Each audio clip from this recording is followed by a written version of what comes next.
Yes, people. We are back live. We are back live on the Sarcasm City TV YouTube for another Manchester United, Chelsea, Tottenham Hotspur show brought to you by myself, Flawless Mr. Take Note. I keep forgetting to introduce myself, just assuming that everybody knows me like there isn't new people watching. But big up to everyone that's locked in. Please keep all your comments, all your questions, Manchester United, Chelsea, or Tottenham Hotspur related. Jez will be here shortly, obviously the Tottenham Hotspur representative, and Surfer will be here shortly, the Chelsea representative. A lot going on with both of those clubs in particular. Chelsea, obviously, major news. Breaking news. Well, it's not breaking, but major news of the night. Caicedo to Chelsea. A deal agreed. So Chelsea finally agreed a fee, agreed a deal with Brighton. I was going to say Tottenham Hotspur with Brighton for Moises Caicedo. On top of that, Chelsea also drew 1-1 their opening game against Liverpool, and also Spurs drew 2-2 away at Brentford as well. Got my like Jez in the building. Yes, Jez, what are you telling me? You good? Yeah, man, I'm good, man. Hope you good too. Yeah, cool. Let me shift this so we don't get the echo. Why is this not on? Here we go. That should be better. Yeah. Big up to the chat as well. I see you lot. Let's bump up the likes first and foremost. We're actually doing well, so let's bump up the likes. Let's continue to bump them up. Share this across all of the socials as well, people. All them social media apps you are active on, please share it. So Twitter, Facebook, Instagram, Snapchat, WhatsApp. I don't even know if you can share stuff on TikTok, but if you can, share that on there. And on top of those two things, subscribe to the channel Sarcasm City TV as well. It is rolled to 8,000 subscribers. It is rolled to 8,000 subscribers. And we're currently at 7,605. So we're aiming to get to 7,610. 5 more subscribers, people. That's what we're looking for right now. Big up to Strasbourg Steve in the building every single time. Warrior J said, Surfer drinking Monty's tears and drinking Hassam's tears at the same time. You already know. Big up to Daniel in the cut as well. Big up to King Kelvin. I see you in the chat also. Jez says, Warrior J says, before we start on the crazy topics, Flawless, Surfer and Jez, do you like the first day of the Premier League? So yeah, well, Jez actually that first. Surfer will be here shortly, people. Yeah, you will be there. Nah. Yeah, I love the first day. A lot of goals. A couple of late dramas in certain games. You see, obviously, new referee thing being applied now as well. Like, now a bunch of things happened this weekend.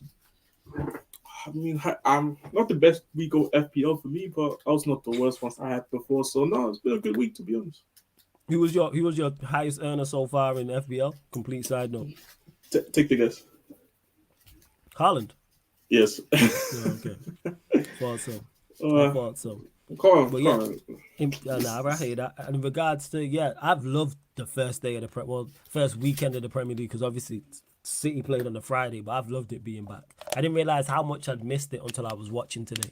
So I was watching even City Burnley, but in particular Brentford Spurs, and Chelsea Liverpool gave me that big game feel, because it was like, even though it was only 3 points, like, the rivalry's there, the whichever team loses or potentially could lose, they're gonna get bantered. So it's kind of like that. Like, it gave it that high stakes.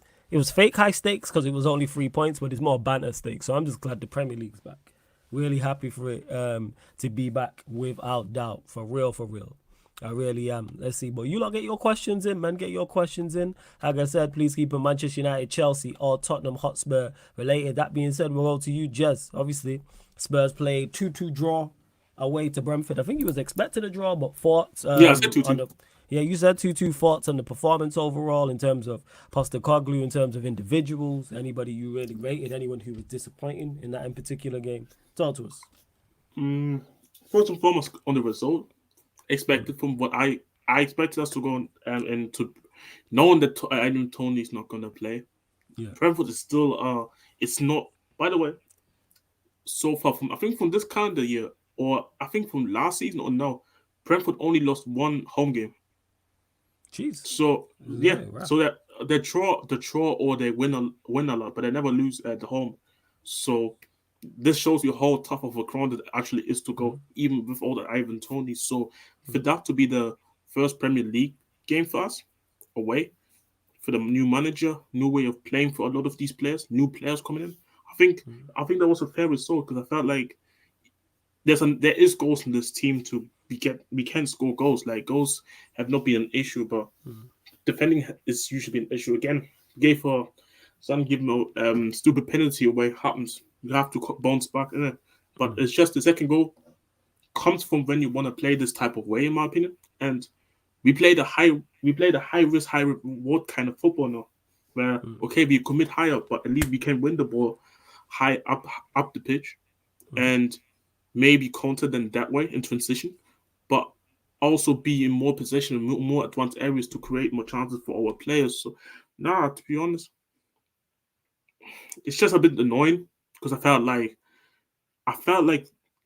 if this penalty didn't happen, maybe we could have actually won this game. To be honest, and then even Vissa, it's just the goal that he scored is just for me that he's just too open for me. Like you can't let somebody like him open, and obviously Van der Ven went for the block. Unfortunately, it just rolled inside to the goal. So, but no, other than that, I think it's a fair result for both teams. No fan base can complain about it, and I think it's a good result for us, especially considering new game, no Kane as well. Yeah. And no, that was good. Going to the players, all the new signings that we have made. So Van der Ven, Edoji, Madison. Who else played? Obviously Vicario played. Yeah. I think that's all the new signings they played. I think all of them played well enough. Like I know there was a couple moments I would say with the goalkeeper where you was like, some kind of them scary moments there. But I think it's all about getting used to the back line and getting used to just a new team as a goalkeeper. Like I can't really judge. I've seen people trying to turn on him and say, "Oh, we need to buy a new goalkeeper," and all of a sudden because that's crazy. I thought I don't know about you. I thought he had a good game. The goalkeeper was decent. I don't understand. Go on, carry on. Yeah, he's decent to me. Yeah, like about couple things where he wanted to come out of his lines, out of his goal or something like that. But I didn't see anything that was like, and he made very important saves as well in this game. So I think Ricardo has done it. And for me, I know this whole thing about goalkeepers, but my goalkeeper has to goalkeep as well. Like he needs to be shot stopping as well. I want my goalkeeper to do both, and I think the passing he did well enough for me. The distribution was very good at times. Yeah, really good. Like sometimes it was both. Yeah, sometimes at times I felt like like it was kind of nervy, and sometimes you gotta go long, in my opinion. But then in the same time, but sometimes I said this about Ten Hag as well. It's instructions meant sometimes.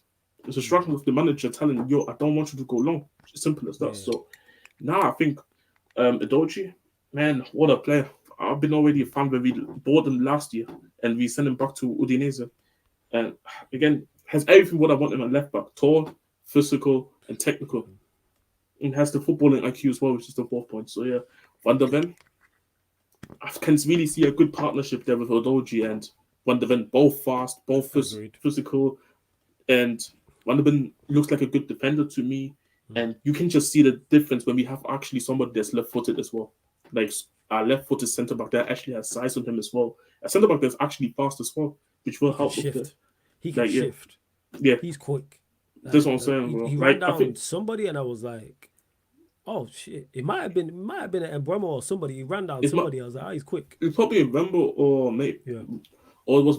I don't think it was Vissa. I don't remember. Yeah, I don't remember it was somebody, but I remember saying, he can shift, but go on, carry on. Yeah, but this is good when you want to play a high line. So we have a fast centre back for finally. Madison, I mean, I seen people say yesterday, Kane is gone. Who's Madison going to pass the ball to? I mean, you saw it today. Got the assist for Emerson. Whatever you want to say is lucky or not.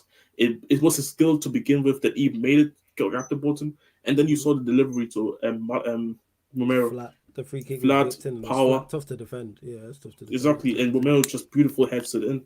So now I think all our new signings did well today. And again, obviously, there's a couple of negatives that I should mention, I guess, because I think it's positive. Because as much as there's positive, as much as positive, there's always negative sometimes in games. And I felt like Skip didn't have the greatest of the games. I think just not being involved today.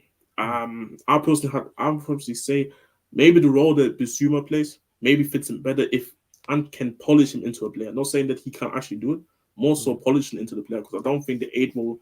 I don't think he's the type of player that I want to see in tight spaces, because our 8s need to be working within the channels and linking up with guys. And I don't think like maybe him making a late run into the box when we want to cross the ball into the box, cool, but nah, not for me personally. But in the six, I definitely can see I have a future with him. Two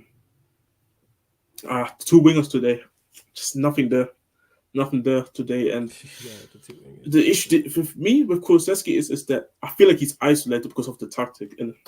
But my issue is like I can't use this. For me, it's like a lazy analysis for me, if I would say so, because I feel like eventually this is how the manager want to play, and if you can't perform this role, eventually you have to get dropped.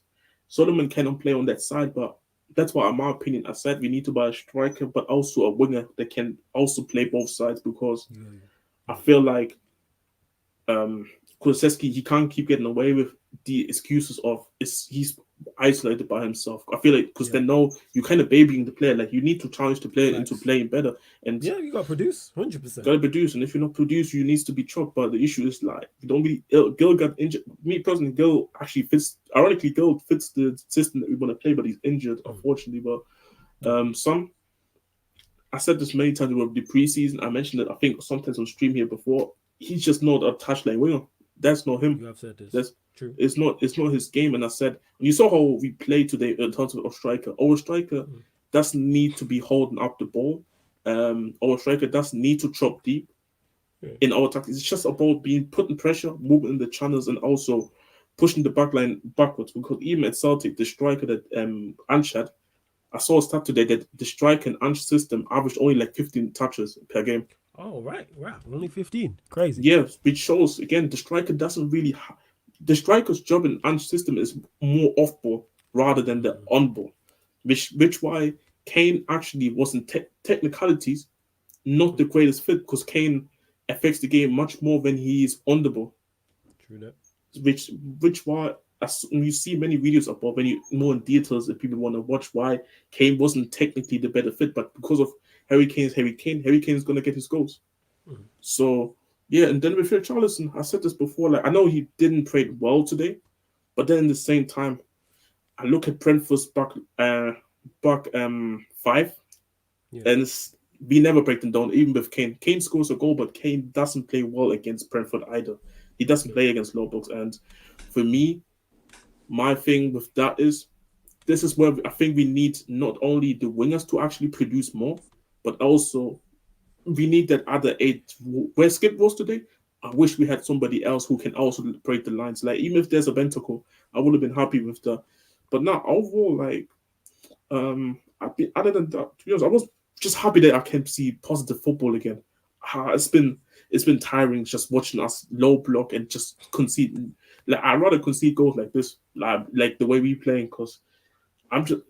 I can't remember the last time I was actually excited to watch a game. I generally can't. Like these days, it's been feeling like these days been feeling like, yeah, just get these games over so I can go and just do whatever in it. But last thing I want to say, obviously the man of the match, Bissouma, and Conte's holding blood has blood on his hands, making people believe that he's actually a scrub. I can't believe it. Bro, I never doubted the ability, but Conte made it look like he looks like a scrub. But no, under Ange, you can see the manager puts the faith in him in the role, and he's performing in the role very well. Ironically, it's just that it's actually funny enough that he's really good. He's like really good in the role, because for me, I kind of look at him. I used to think of him more of like a more technical ball winner who can maybe go forward at times, but he's actually very tidy on the ball. To be honest, like very tiny. Feed his ball, like, and even I think from every Premier League, all Premier League matches today, he had the most touches out of all players in the whole week so far. Yeah, so which tells you like he is the heartbeat pretty much of this team, pretty much in midfield. So now, overall, very happy, to be honest. That's something new every day. Yes, Seth, what are you saying, man? You good? I'm all good, gentlemen. Is everyone having a good evening? Oh, I might even been cool. I've just been trolling some people, getting them rattled about that in the same time. Look at this guy. This guy. That's actually a cold prop. I can't lie. That's a fire prop. Just for, I'm not going to do this all stream because bloody heavy. Bloody hell. Sorry, just dropping the hammer like my owners did to Liverpool. I just did it right now. That's all good. We will get into Wait, is this the weight of the Liverpool tears, yeah? Actually, I did, speaking of the Tottenham game, I think Tottenham might be a very exciting team to watch because Talk about it. I think they're going to be involved in some very high-scoring games. Oh yeah. Emerson, I might have already told you, Emerson Royale was playing inverted today, but he got skinned alive by Vista on a number of occasions. But it'll be interesting to see what they. I don't know if you've talked about it, but interesting to see what they do. There was some miscellaneous. I don't know how true it is. I don't think it's been dismissed since, but there was some reports that the Spurs were talking to Lukaku's camp. Yeah, but what's it called? But yes, it's sounds. But I knew this was cap because there's one stinker from Richarlison. Let's link him with this striker, that striker, and that striker. But now our club sources already came out and saying there's no story, there's no truth to the Lukaku thing. There's no truth to apparently a Saudi club coming in for Dyer. No truth to that. No, but Maddison got 2 assists, so he was quality today. And Bissouma was very good. I thought. Now I'm going to say it how I've Udogie. Is it Udogie? Udogie? Yeah, Udogie. Yeah. Very pacey, but like I said, I think at the end of the season, I think their goal difference will be in single digits. Sorry, or very small double digits. Yeah, difference, yeah. Because they're going to be you're going to see 3-0s, like today, 2-0s, 4-3s. I don't think there'll be a lot of 1-0 victories for Spurs this season. I'm just guessing. So, but they were very good. They were very good. It was a good game, actually. Brentford surprised me. Yeah. Well, it shouldn't really surprise me because they beat up Spurs last season without Tony at their own ground, and they've done it again today. But it was a good start. You got Man United next, right? Man United as well, yeah. Saturday. So that's obviously this show people will be reverting back to Saturday nights. We just put this on Sunday because obviously Spurs were playing Brentford and Chelsea were playing Liverpool as well. In regards to Spurs, I think it was a good performance in terms of your new signings. Impressed me. I even asked. I was on the live stream about Udogie. Van der Ven, me and you just spoke about a few minutes ago in regards to his pace and him and the athleticism he showed and him defending well. In regards to Bissouma's been a quality player. I wanted him when he was at Brighton, and just because he went to Spurs and didn't have a good season because he did play matches doesn't all of a sudden mean he's a terrible player. I still would have took him, and he showed his quality today. Just being tidy in possession.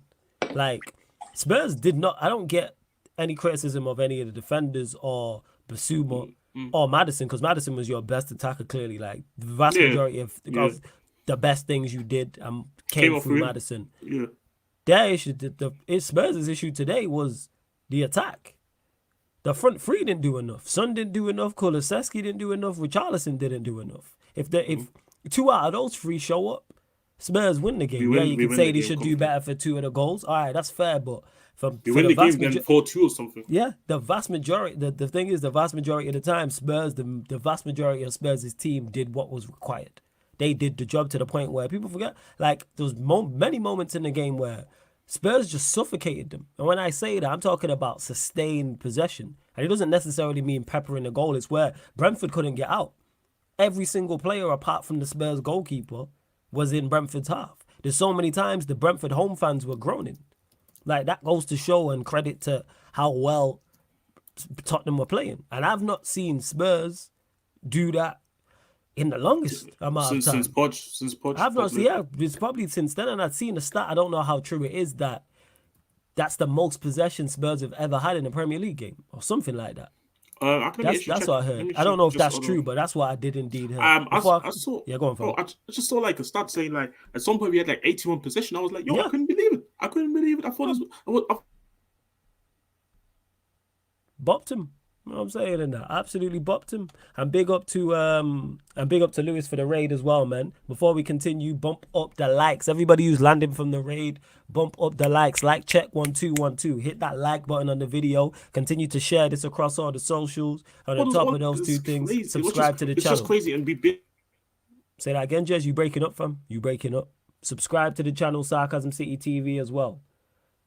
We don't worry, we will get to that Caicedo conversation. But like I said, keep all your questions, Manchester United, Chelsea, or Tottenham Hotspur related. But yeah, in regards to Spurs, there isn't really much more they could have done. Their problem is, ironically, these 3 clubs here, I think, all have the same issue. creativity and goals. And when I say that certain Chelsea fans don't like that, or certain Spurs fans might think I'm hating, but I'm just being honest because my club have the same issues.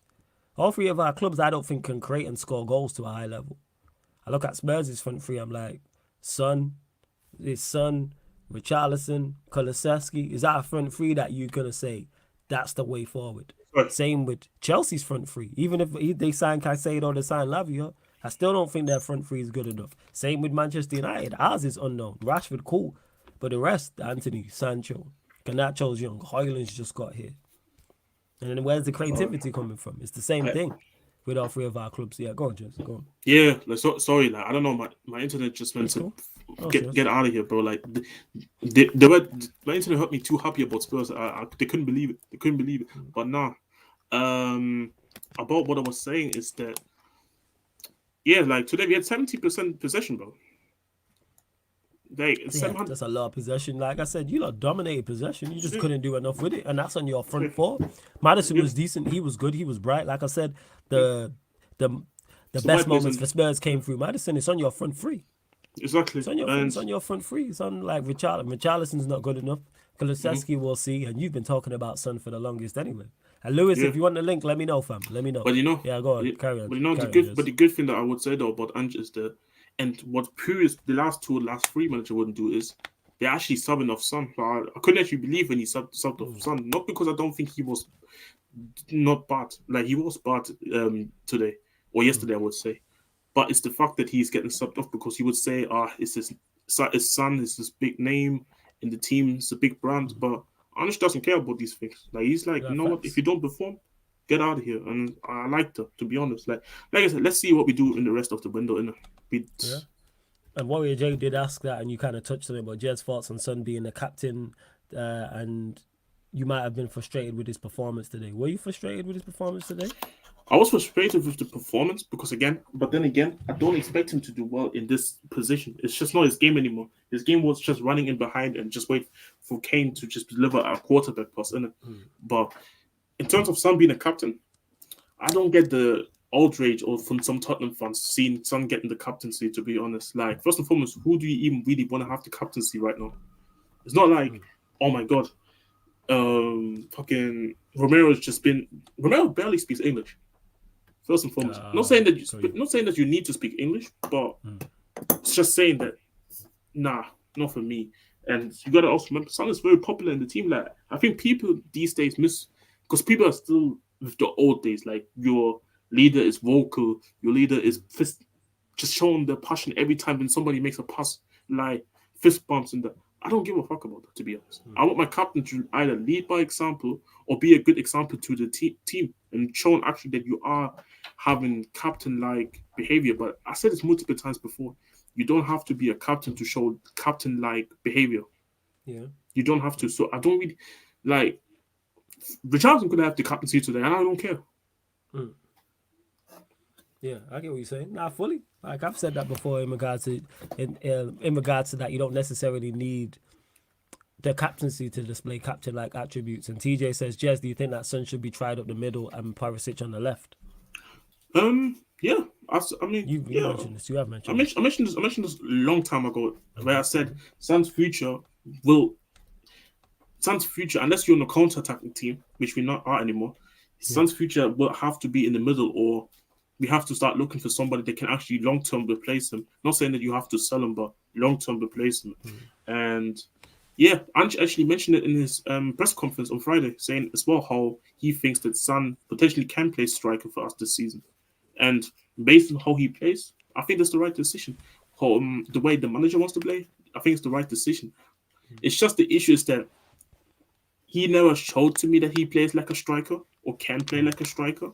But then again, his role is completely different to like what we used to see from a striker who has to hold up the ball or be a foil.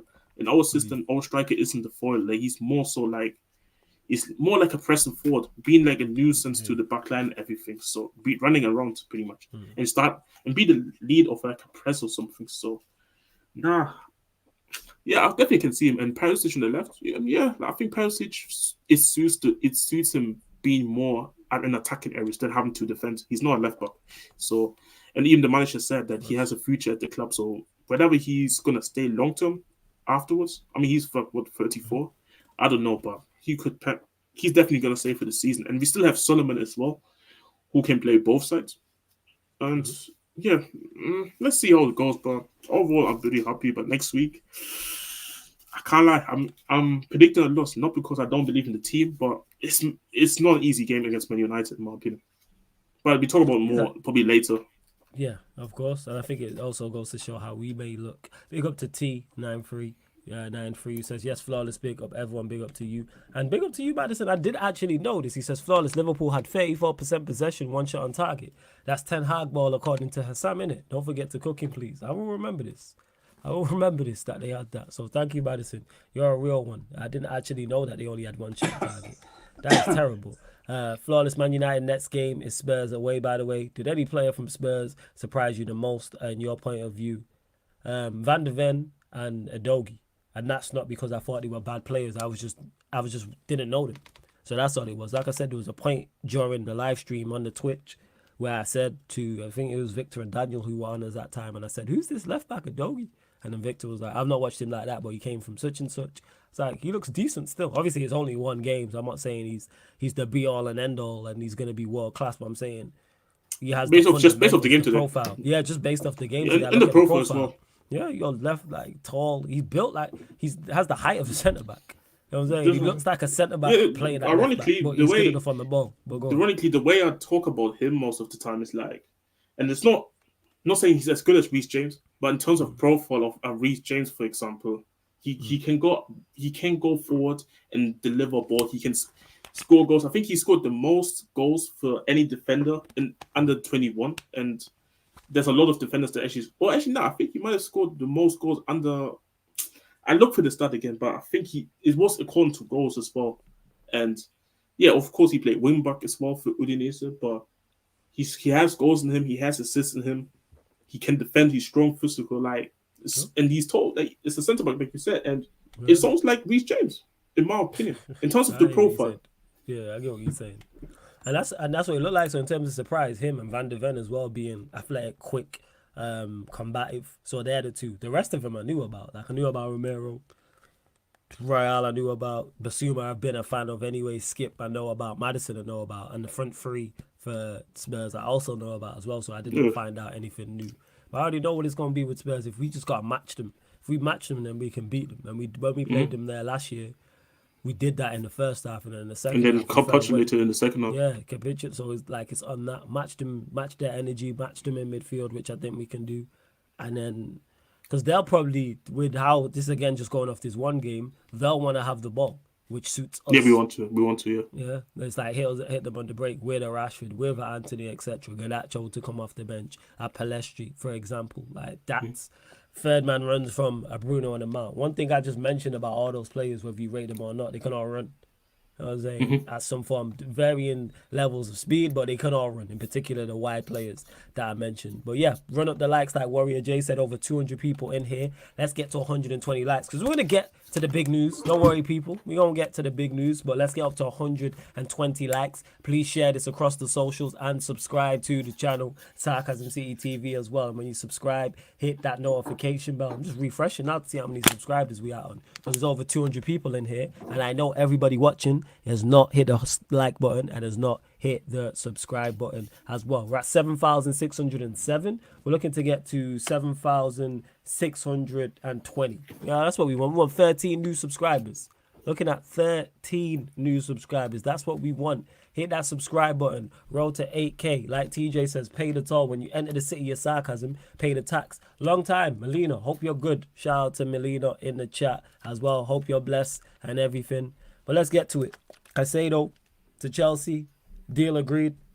Floor is yours, Surfer. Floor is yours.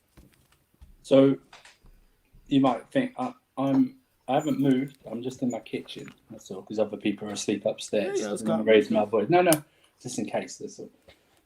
So I think you probably said by my video in the group chat, I'm pretty stoked tonight. That's not even because of the game. That's a separate thing.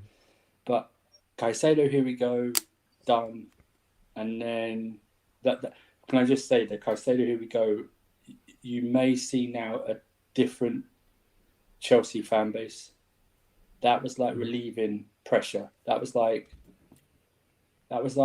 bursting a big balloon tonight. Do you know what I mean? It's like that. It's that, because he was our only real summer target, in my opinion. The rest are opportunities, and now that he is done, anything else is just a sweet bonus. And it looks like Lavia is going to be done as well, and they want to tie up Elise as well, and they want to go for another striker and a goalkeeper. So what does that mean? Expectations rise. Yeah, they just have to. Ooh, a striker as well. Okay, sorry, go on, Karen. I didn't Yeah. know that one. Oh, you going for striker now? Well, That changes that's the everything. rumour. Well, because if you think about it, Jez, after Nicola Jackson, who have we got? Broha? Well, yeah, of course. Like, I've been thinking about that, to be honest. Cuckoo's out till January. Yeah. So, even once a week, right? I mean, you can't. Well, you run the risk of flogging Nick Jackson every 90 minutes, even once a week, right? And the physical league and stuff like that could pick up, but that's the rumor anyway. I'll see it. I'll believe it when I see it. It makes sense. It makes sense, though. Yeah, it makes sense. But it's just the change now in the fan base should be hopefully more positive. And like now, Definitely going to be more positive. and you know, Bowley and Egbali should be getting some absolute congratulations now instead of the unnecessary flack they get and unnecessary hate for some reason. But there we go, right? So they actually came in and get these deals over the line. But yeah, I'm ecstatic, man. And just for all those Liverpool fans the other day, you know, we were going to win a league now. We got Caicedo. We pulled your chains. We not only took our chain back, we took your chain back. We took your girl. We took your car. We took your lunch money. We took everything. And just don't mouth off to the big dogs in a financial thing, because you ain't big dogs. You're chihuahuas in this situation. You ain't big dogs, okay? You're like a lottery winner who's just coming in to splurge at this moment in time. You're dealing with you're at that big boy table. You're at the Roman Reigns table. So this is for you. This is a hash brown, which is near as a cousin to a waffle. So this is for all of you the other night who are waffling in spaces about where's the bid? Where's the bid? Where's the bid? Where's your bid? Where is your bid? Tell you where your bid is. You've just bid for people, and the guy told you 1,000 times he doesn't want to be with you, bro. So you going up to a girl at a club and just buying her drinks all night, and she's not even drinking the drinks, and you're still buying her for it. Do you know what I mean? That's what you guys did. You went there because you think you're Liverpool. You're just a name only. You're literally not. For 30 years, we've been better than you. Chelsea have been better than you for 30 years. We've won more trophies than you in 30 years. You're nothing. You're like an old act who's good in the past, comes back, has a little, has a one-hit wonder that gives them, takes them over, makes him popular for like a few years and back again. You're back where you belong. You're back where you belong, because for us and I growing up, Liverpool were nothing. Oh yeah, facts. Yeah, that's facts. Absolute nothing. Yeah, you're absolute nothing. You've had a few. You're a glorified Leicester. That's all you are, man. You're a historical Leicester. That's who you are. And Leicester's title win would be more memorable than yours. Even if you had crowds there, they'd be more memorable than yours. You come in and try and take our chain? Nah. People don't realise for us, Bowley and Henry have history in the States with their sporting franchises. Oh, yeah? So they've got prior rivalry. Got you, Lewis. 1 second. And before you carry on, just hold up, sir, for 1 sec. See the yak. I'll get to your I'll get to your super chat as well. Don't worry. Any super chats I will get to, but Surf is having his moment. Sorry, go on. Carry on, fam. Carry on. They've had this in the States where Bowley has. They've got baseball franchise and other things, but Bowley's been beating them up in the States over sports anyway. And that's when they've got like real financial restraints and restrictions, like wage caps and stuff like that. Bowley, these guys don't know about football, fine, but they're learning fast as far as I'm concerned at this moment in time. But what I'm saying is that people don't do their research on these guys. Bowley in the States is doing great things with the Dodgers. I wish he's got a little stake in the Lakers. I wish he owned the Lakers. He'd take over the Lakers and do things there, because they wouldn't be as bad as they have been over the past few years. But going back to this whole thing, it had to be done. What I will say is this: Chelsea had to get it done after they bid 100 million. Mm-hmm. That's the thing. You cannot bid 100 million and then walk away. You just can't. Yeah, first. You just cannot. That's my only disappointment, is that we wasted so much time in this whole deal. And we could have had him today, flawless, and we would have won today. I think if we had him in our midfield. He could have caused you to get even more possession. Oh, sorry. Let me rephrase. I think we've had a better chance. Yeah, today. no, that's fair. I get what you're saying. I thought You know what I mean? saying Just you're the wrong. option. But I get you. yeah, it's a sensational signing. 8-year contract, additional 1 year. Also, people go, how are you doing this FFP and monetisation? There are different rules when you're in Europe and when you're in the Premier League. So in Europe, you can only do it for 5 years. Premier League doesn't have those rules whatsoever, and we're not in Europe. So it's one of those things, but fantastic signing. If Lavia drops in as well, I mean, that's the midfield rebuild. That is it. It's done, because I've been saying to you guys, it's fine to get Caicedo. I need another midfielder after that as well. I've been saying that to you guys. And then you bung in someone like Elise and possibly another striker. That's business.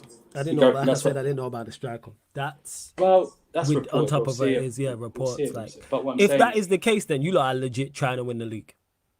You are trying to win the league if you do that. I'll tell you this: none of this, and that's even me saying, none of this top six nonsense. Minimum's fourth. Okay, we'll get to that in a second. Minimum's that's what. Because that's. I'm saying. What, yeah, go on. Oh, go on. So, go on. Because that Seniac did ask this anyway, so it kind of links it in. So I wanted to go there. Seniac, big up for the super chat first and foremost. He says, question for Andrew. He said, if we get Lavia, Kudus, and let's say Diogo Costa, should we unanimously say we have to challenge for the league this season? I think so. So he's saying, so we'll exclude the striker and answer these three. Before we continue, obviously shows just get better, man. But like Carefree Lewis G in the building. Yes, family, what are you telling me? You good? I'll get your chain back, motherfuckers. I'll get your chain back. This fucking guy. Try to chat shit. Come collect your chance. Come collect your chains.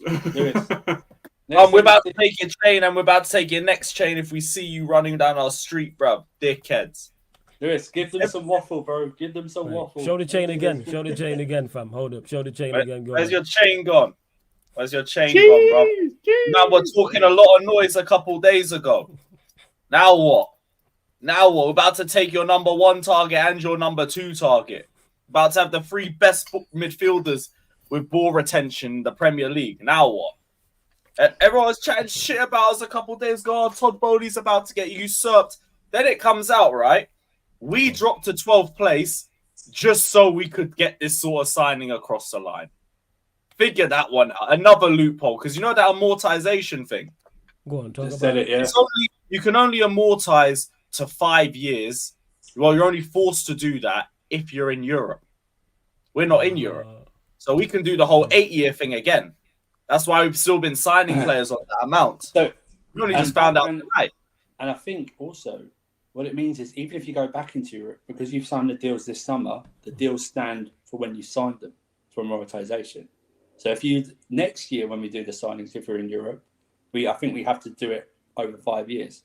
But since we're out, the deals are valid from now, which means that I think I was on the terrace earlier and Terry worked it out. I think we spent like 900, but over the amortization, it only works out something like 140 or 150 a season or something like that so far. And we've recouped like over 200 million. So I love how everyone's an FFP expert if your club's not spending. Mm-hmm. Do you know what I mean? Have you ever noticed that? Plus, where was the FFP argument when Liverpool agreed the deal on Thursday night? Where was the FFP argument? Because it would have taken them over 200, right? It would have taken them over 200. Where's the FFP for Arsenal? Actually, someone should take a look at Arsenal's records. Actually, I think they're dangerously close by looking at their records, but that's a load of different things. But I just think whatever it is, going back to the original the question, CNAC, so I'll answer that. Oh yeah. I was gonna get back to that. Let me get back to the super chat. Let me pull it back up. One second. Yeah. So for me, mine's on the wrong screen. Fuck's sake. For me, I think we have to top 4's minimum now. You get all these players in top 4. Yes. Top 4 in a trophy is minimum. So you're saying that. So let's say you sign Kai because he said obviously he's added Kudus and Diogo Costa, but adding on to that, we'll say Caicedo and Lavia because they're two. So you're saying top 4 in the trophy with the addition of those two. Here's my caveat. My caveat. Unless there's some type of freakish major injury crisis, of course. like we but that's what I'm saying, isn't it?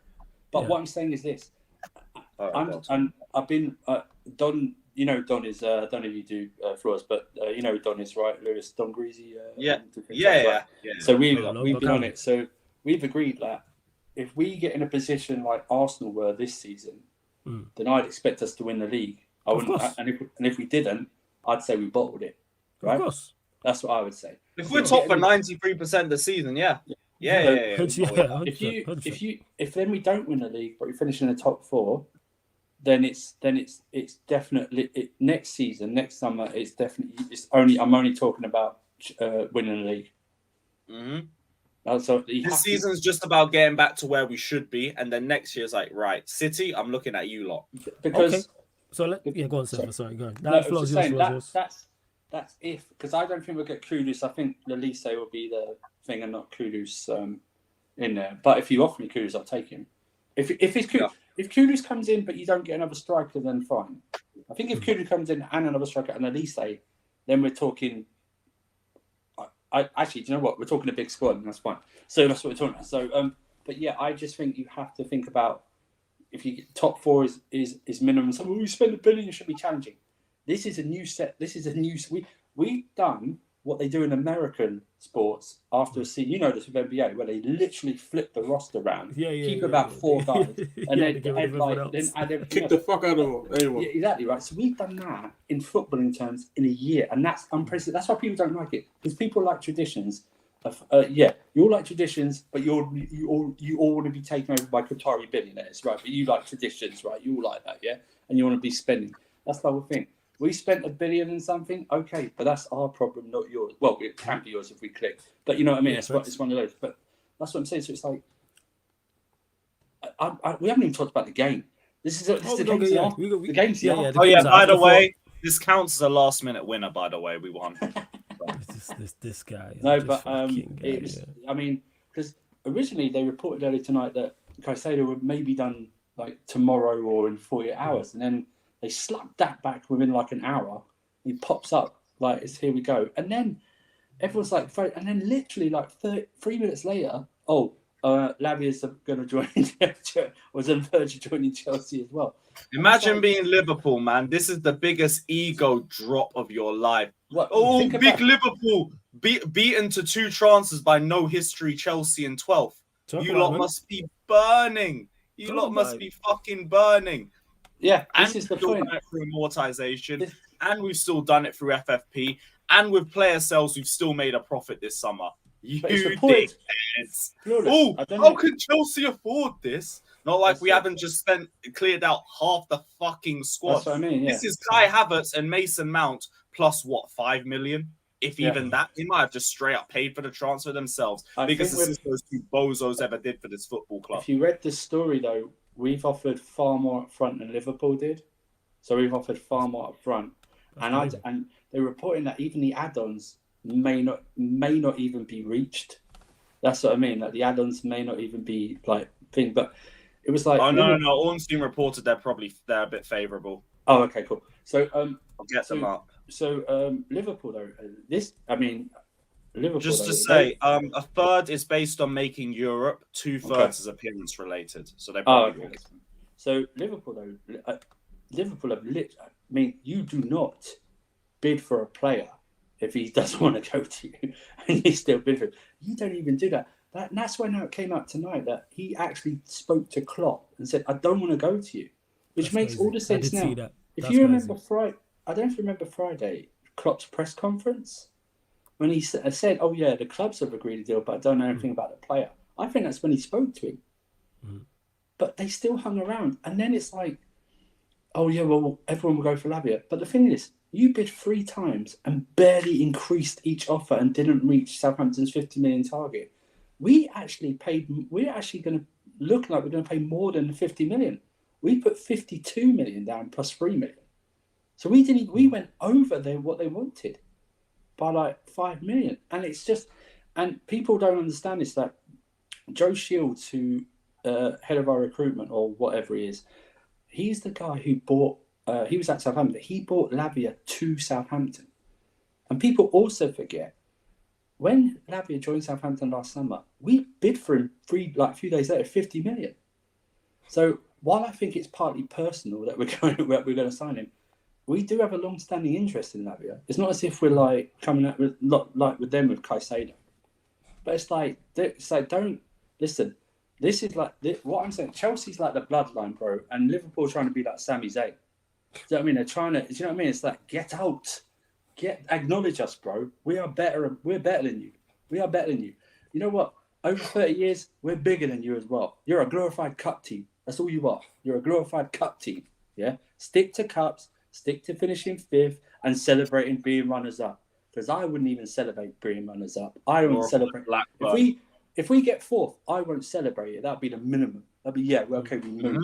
They'll be like, all right, we're back. Good. Yeah, we're back. Let's move. Title next season. That would it be. Title next season. Up. I'll let someone else talk now. So that's cool. Big up to Seniac. Big up for the super chat, man. Much appreciated. Before we continue, over 320 people in the building. Large up, but let's bump up the likes because the conversion rate is way too low. What is this Liverpool signing the DM conversion rate? There's only 100 likes. Let's bump that up to 150 likes, people. 150. That's what we're looking for.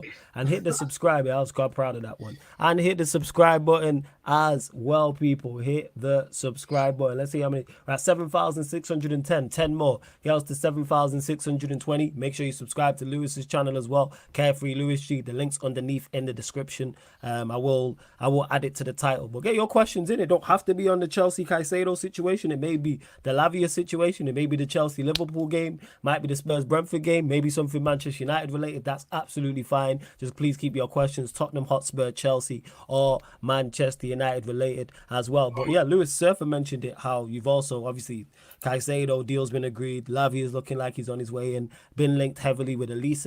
Talks of a striker. Let's say you do those 4 things. So let's say you get Caicedo, you get Lavia, you sign Elise, you sign a striker, certified, whoever that is.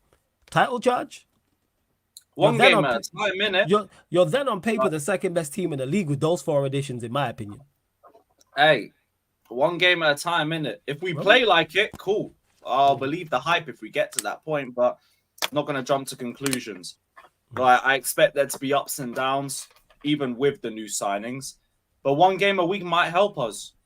Like, we could be in a position where we could be title contenders, but that depends on a lot of ifs and buts. And even if we did, I'd expect Man City to become serious at some point around March and just blitz everything. As long as we're not in a position where we bottle it, calm. Like, I'll be willing to call us title contenders if we get to about, as it stands right now, February. Get me to Man City away, or like wherever Man City and Tottenham is, because after that we got a good run into the end of the season. You get to there and we're top, fine. I'll believe the hype. Until then, I am not thinking about that. I want my top 4. I want my 2 domestic cups.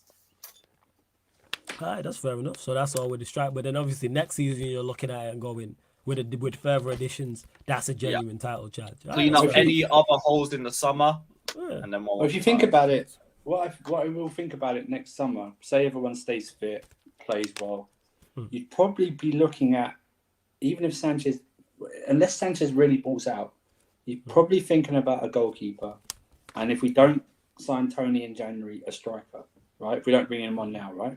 So you're probably thinking about that. Even if, I don't know. It all depends if like Nico Jackson balls out, right? But we don't know what he'll be like in Europe and stuff like that. But I think that's because if you really think about it, I'd keep Andre Santos even if he plays sparingly. I'd keep him around. He can be an 8 for like Enzo and stuff like that. The winger situation may become a bit less because if Sterling falls off again, you're probably going to sell him, and you don't need to really bring another wide player. You bring Elise in, and you maybe that Angel Gabriel does well, and you can bring him into support and stuff like that. So the goalkeeper one is probably the one where you go, okay, maybe. Because, listen, Sanchez made a mistake today, kicked out, and he wasn't punished. Okay, that's favourable. But apart from that, I thought he had He had a decent game. People trying to blame him for the goal, which was madness. But but it's one of those those are the real two that I can only think of. Looking if they complete what they want to do, is the only places I can think of improvements off the top of my head. But that's without context. Ask me again September 1st. Do you know what I mean? Or the end of the transfer window. Yeah, it's September 1st. Ask me again, looking at it, going, okay, well maybe we don't need this and don't need that. But it's all context, right? It's all who balls out and who doesn't, essentially. So, can I ask a question? Go on. Now that it looks like Lavia is going to happen as well, Caicedo's been confirmed as well. Do you want Poch to play all three of them? In general, let's say Nkunku wasn't injured as well. Do you want all three of Lavia, Caicedo and Enzo to play, and then have Nkunku play in one of the forward areas, or do you want to see maybe two of Enzo and Caicedo, which would be the Nikes, and then Nkunku in the 10?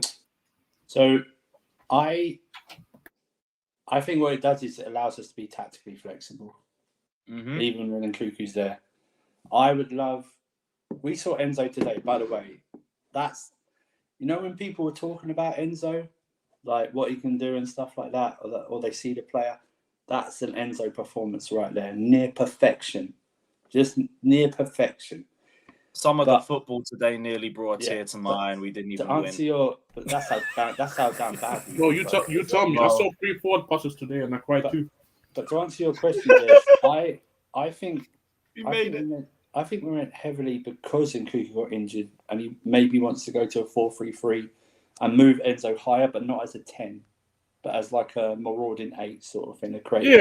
Advanced 8, I'll call it. But what it will do is if you're Enzo, you're going to go, I don't have to defend.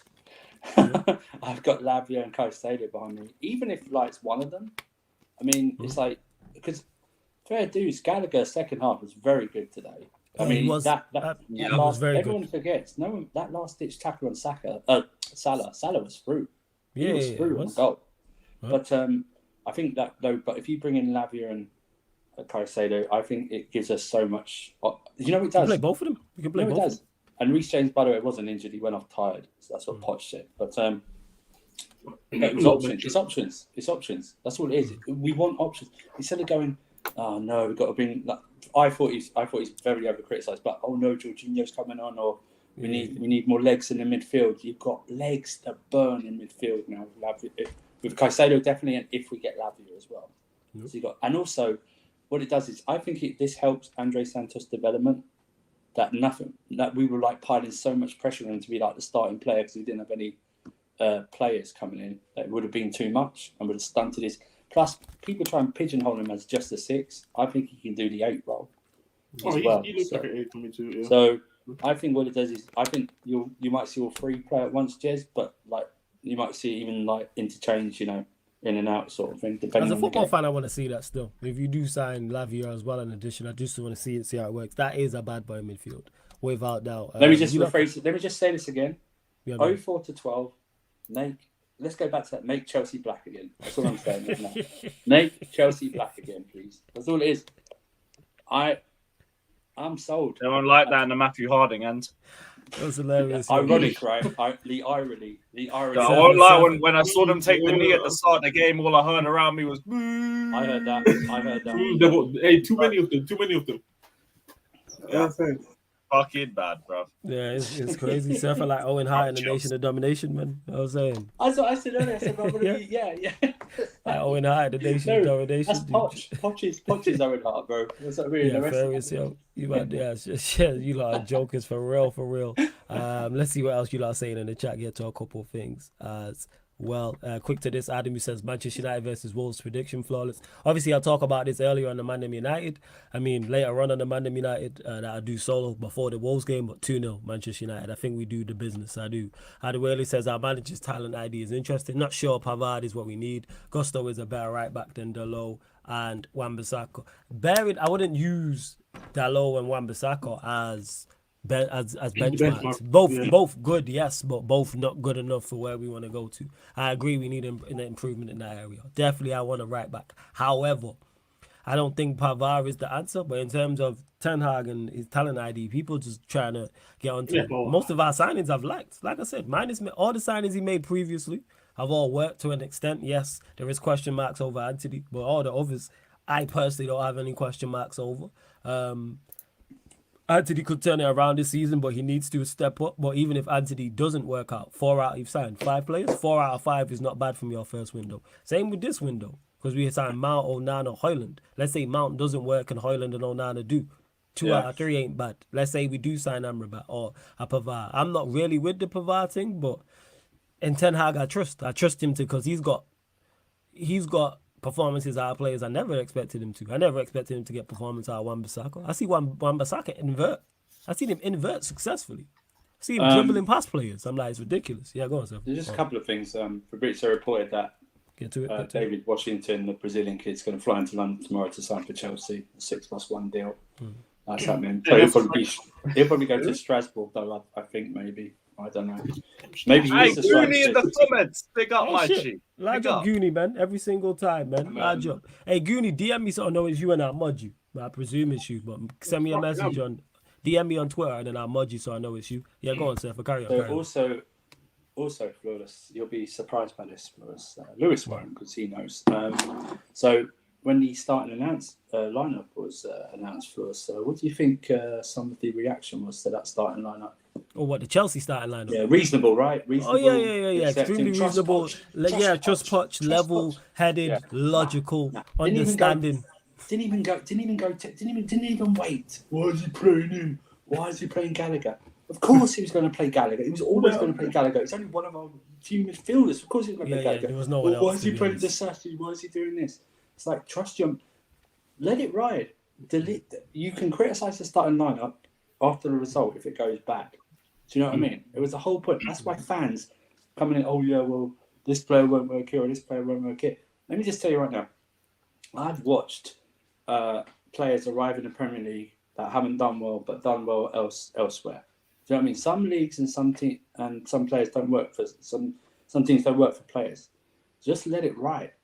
That's what I'm saying. It's like I really hate this starting lineup thing issue. You had it last season, which I told you would happen when they were criticised. It's a real one. Yeah. Goonie, I just modded you now. You're a mod. So make sure you go subscribe to Mando's Football. Yeah, go on. Honestly, it's like, oh yeah, we're going to trust Poch. We're really going to build. What's he doing? What's he doing? He can't pick a team. It's like, what's he playing? Why is he playing Cole at left back? Where well, why didn't you wait until what he said? He told you in the interview afterwards why he was going to do that. And I know for sure I think he changed something before it because our lineup was unusually late coming out.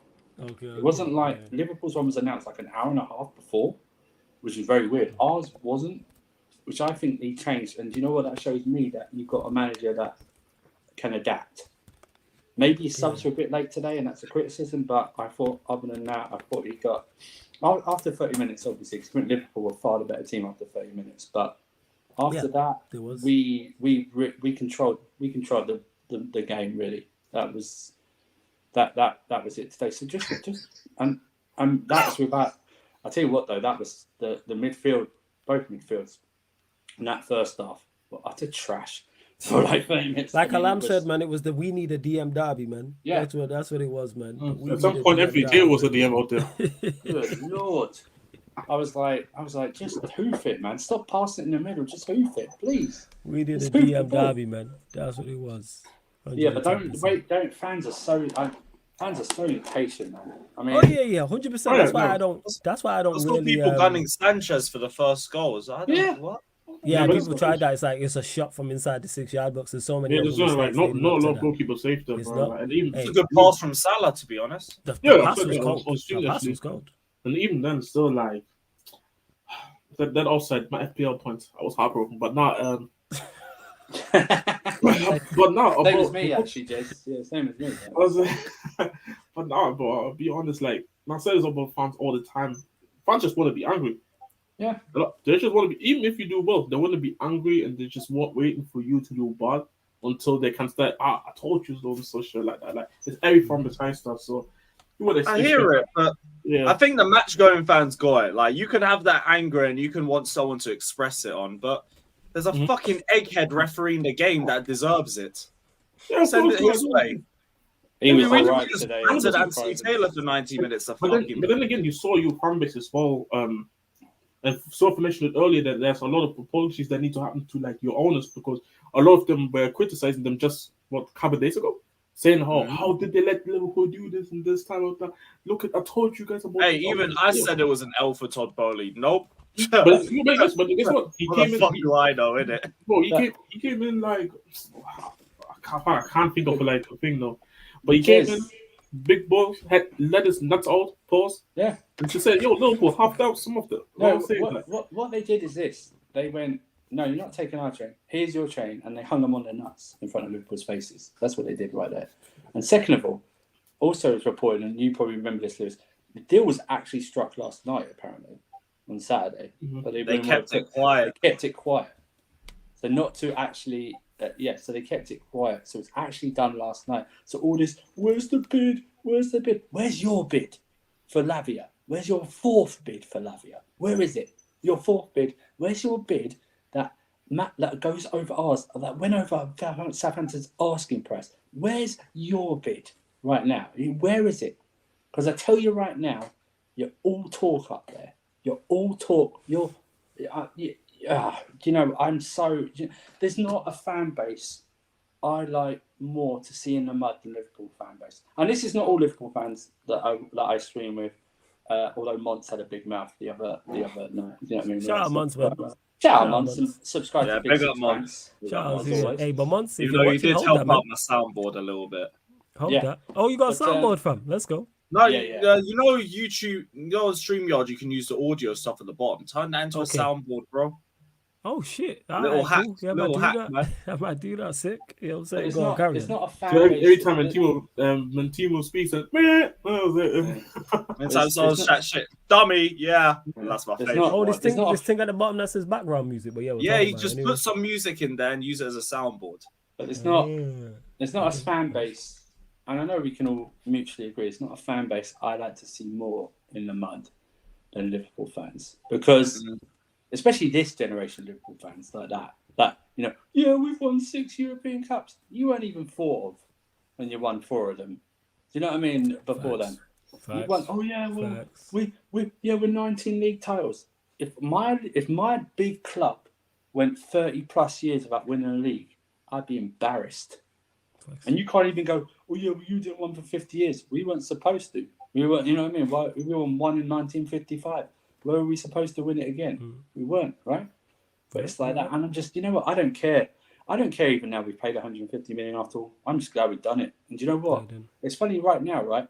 After today's performance, no one's mentioned Enzo's price. You know what I mean? Because he was very good. Yeah, he was very good today. What a point. What a point. Like, to me, it weren't even I didn't really hate Liverpool that much over the last few years. Like, all we do is just draw to them. Endless draws. It's like, I don't really care about you lot. I've got bigger teams to give a shit about than Liverpool.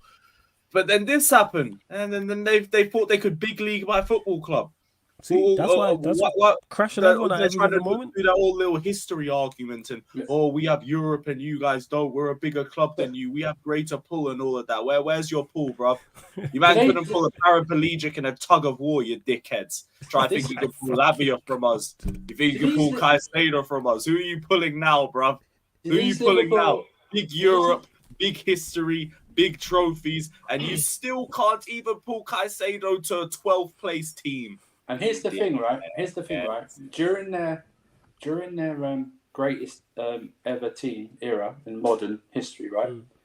During the greatest, remember that Klopp is still considered one of the greatest managers, even though Pep's won 5 out of the last 6 leagues and a treble, domestic treble, multiple trophies, but somehow Klopp's better than him, something like that. But they've had the best right back to ever play the game, inverted. They're the ones to invent it, even though Philip Lahm did it 10 years ago. And Danny Alves and Cafu are saying, hold my beer to Trent like that. But, it's all good. And Virgil van Dijk, who's nothing, who's had 2 or 3 years on top, but somehow he's somewhere in the top 5 Premier League centre-backs of all time. Whatever. And they've had, Alisson, who I will actually big up. I think Alisson actually will end up being one of the best goalkeepers ever. But, when they've had, all the midfields and stuff like that, and then Salah, who will go down as the best.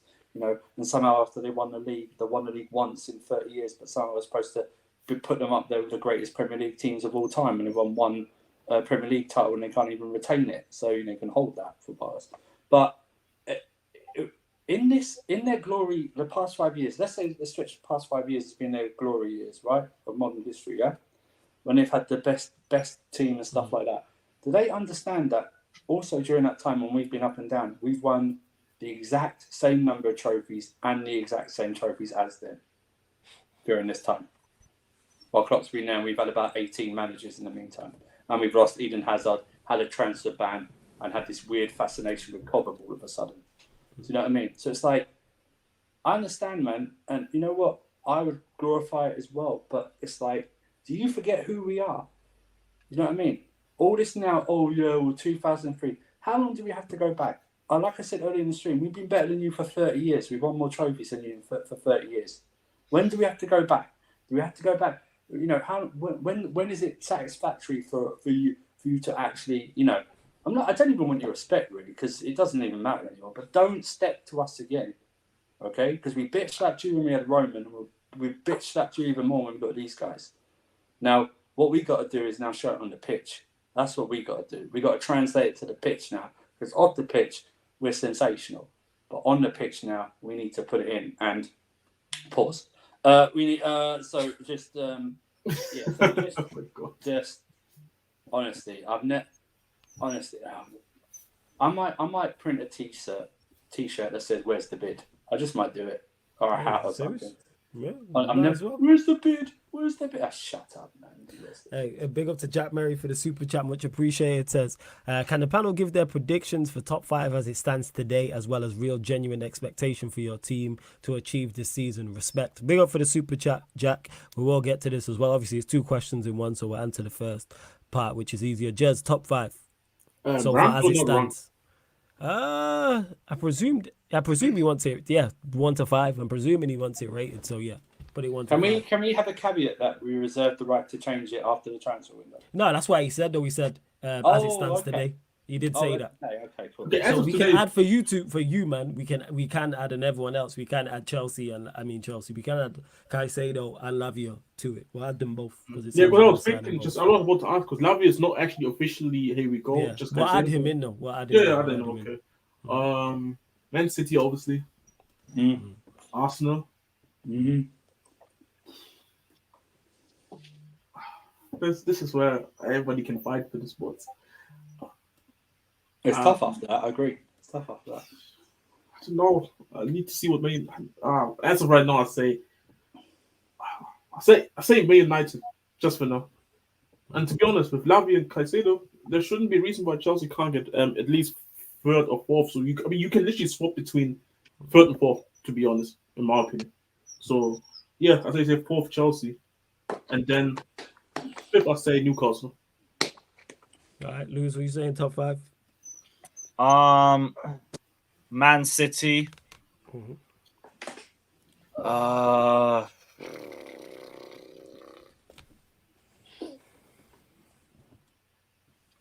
We finished 2nd now. You want to say Chelsea? Hey, I'm gonna say Arsenal with a massive gap between the 2 teams. Hey, I love that. I respect that. Gap. Then Chelsea.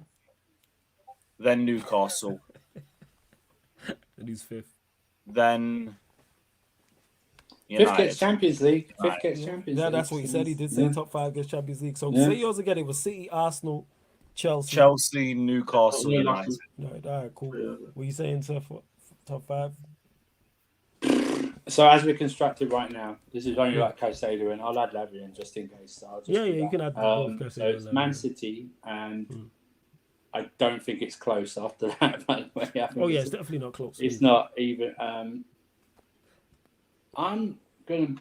You might think me mad, but I'm gonna put Newcastle 2nd. Okay, and I'm gonna put. I think they've got better firepower up front because everyone's like going about Isak, right? And I think this will be, and he does well and do that. But I think Gordon's going to pull out. I think Harvey Barnes is twice the player because of output of St. Maximin, that. And everyone sleeps on Wilson because he's got injury record. I think he probably he got close to 20, even with injuries. Yeah, I think 18. he got close to 20. Yeah, he got 18 league goals. Gee, with 18 league goals. injuries. That's impressive. League goals. Yeah. He was the penalty taker, but still impressive to be honest. You've got Joe Linton, you've got Tonali, you've got Bruno Fernandez. Now, this is context without any huge injuries and stuff like that. Yeah, of course. We just want based off everybody stays healthy. I think Newcastle might shock a few people. I'm going to say right now, Man United third, and and Chelsea fourth. I don't think Arsenal have improved that much. I saw them try and big up Havertz yesterday. I was on the Sam stream, and the first, I think you saw it, Lewis. The Arsenal guy went to the other Arsenal guy. Oh yeah, but what about Havertz off the ball work? And I went, I've got him right there. So just like mentioned off the ball. No, the madness players. It was one of his better games. It was actually. That's the stage two. That's the stage two. Yeah, but I just listen. I think I just want to throw in a wild card of Newcastle finishing second, really. So, but yeah, I think that would be it, and those will be the top five because, I think they're just. It's not wild. What? No, but I expect us now, if we get all this, like I said, we get all this transfers done, to be in minimum top four. I just need to watch us play a couple of games before I get cocky and say second place. I'm not going to say second. I said minimum. No, because I was really thinking about as I do. Don't do it. Don't do it. I know you was. I could see your brain taking over. Yeah, City win the league again. So wait. You said minimum top four, but do you also think maybe as well at minimum also the trophy or? Yeah, I said there's no excuse. Fucking City could like. Well, I said there's no excuse depending on the draw and everything like that. Yeah, of course. There's no, even if you get City, there's full focus on the cups. There's no excuse. There should be full focus on the cups. Yeah. We've got no Europe at all, so there'd be full focus on the cups. Should be. I don't see why. And you know what? I'd love to win the League Cup. It's the first trophy to win. People piss all over it, but it's a trophy. I want us to win trophies.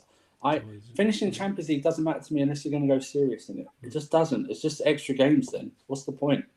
You know what I mean? I'd rather win trophies. You know why?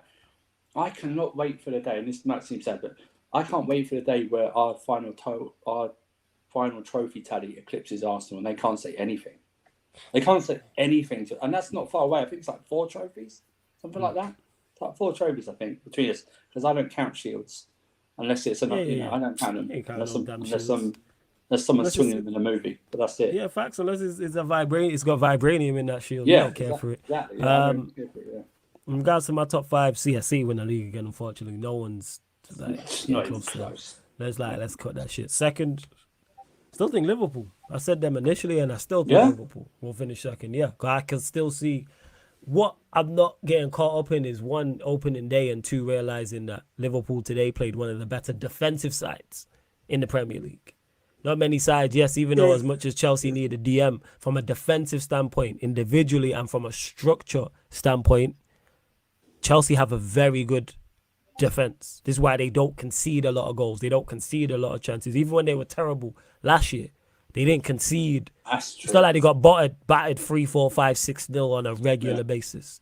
If they were losing, it was 1s, 2s. I'm sure they didn't concede too many goals overall. I know they got clean sheets as well and things of that nature. So that's why I'm not getting confused. And the reason why I have Liverpool second, because I think they'll just outscore teams. Yes, they wasn't at their best today. Yeah. But again, they're up against one of the better defensive sides. That's why I'm not taking too much from today, and I'm not taking away from that first 20, 25 minutes where they were very good. And if they do that to most teams in the league, they're going to win games. And they still have Salah, who's going to get you goals and assists without doubt. Like, that's without question. And the rest of them, your Jotas, Nunes, Diaz, etc. All of those type of players. You got Szoboszlai, they've added McAllister. McAllister did impress me today as well. You got Trent, as much as we get onto him for his defending, can still an extremely still the most creative fullback, like extremely good going forward than Robertson.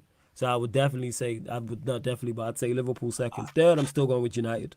And that's not because I think we're great like that. I just don't rate the rest of the Premier League. Sure. If Arsenal didn't sign Havertz, I would have Arsenal ahead of us.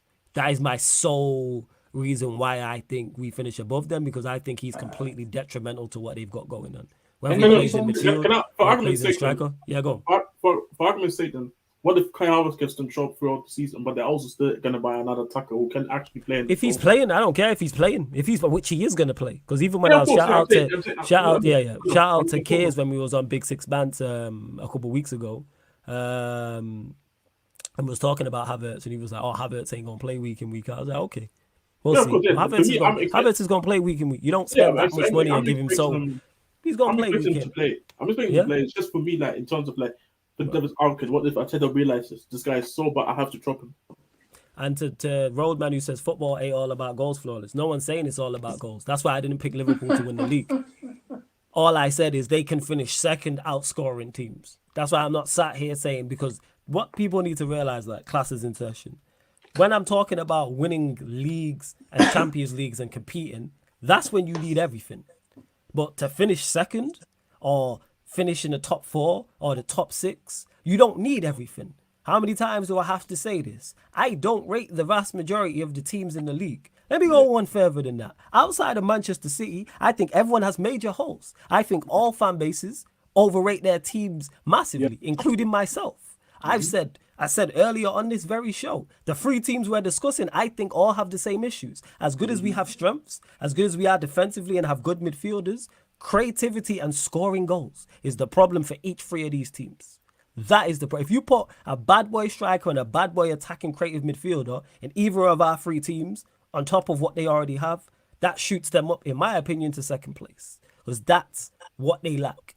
You know what I'm saying? As good as Manchester United are defensively, and we've been sound and we've improved on paper, creativity and scoring goals. Chelsea, I didn't love your Caicedo. I just waxed lyrical about how good they are defensively. Scoring goals. Yeah. Look at their attack. Look today, and they played well today. Jackson missed the one, put the one over the bar. Chilwell had the one from a tight angle. Where's the creativity coming from? Liverpool today, even though they score goals and I think they'll create much more than others, had 1 shot on target. I do give credit to Chelsea for that, because like I said, they turned it around. So it's not when someone says, "Oh, it's not all about score. It's not all about scoring goals." No, not when you're trying to compete and win league titles. None of the clubs outside of City are doing that. There's no title race, and none of these sides are winning the Champions League. There's Let's put that in perspective. Go on. There's one massive difference between City. There's other, but there's one massive difference, and that's a gunman.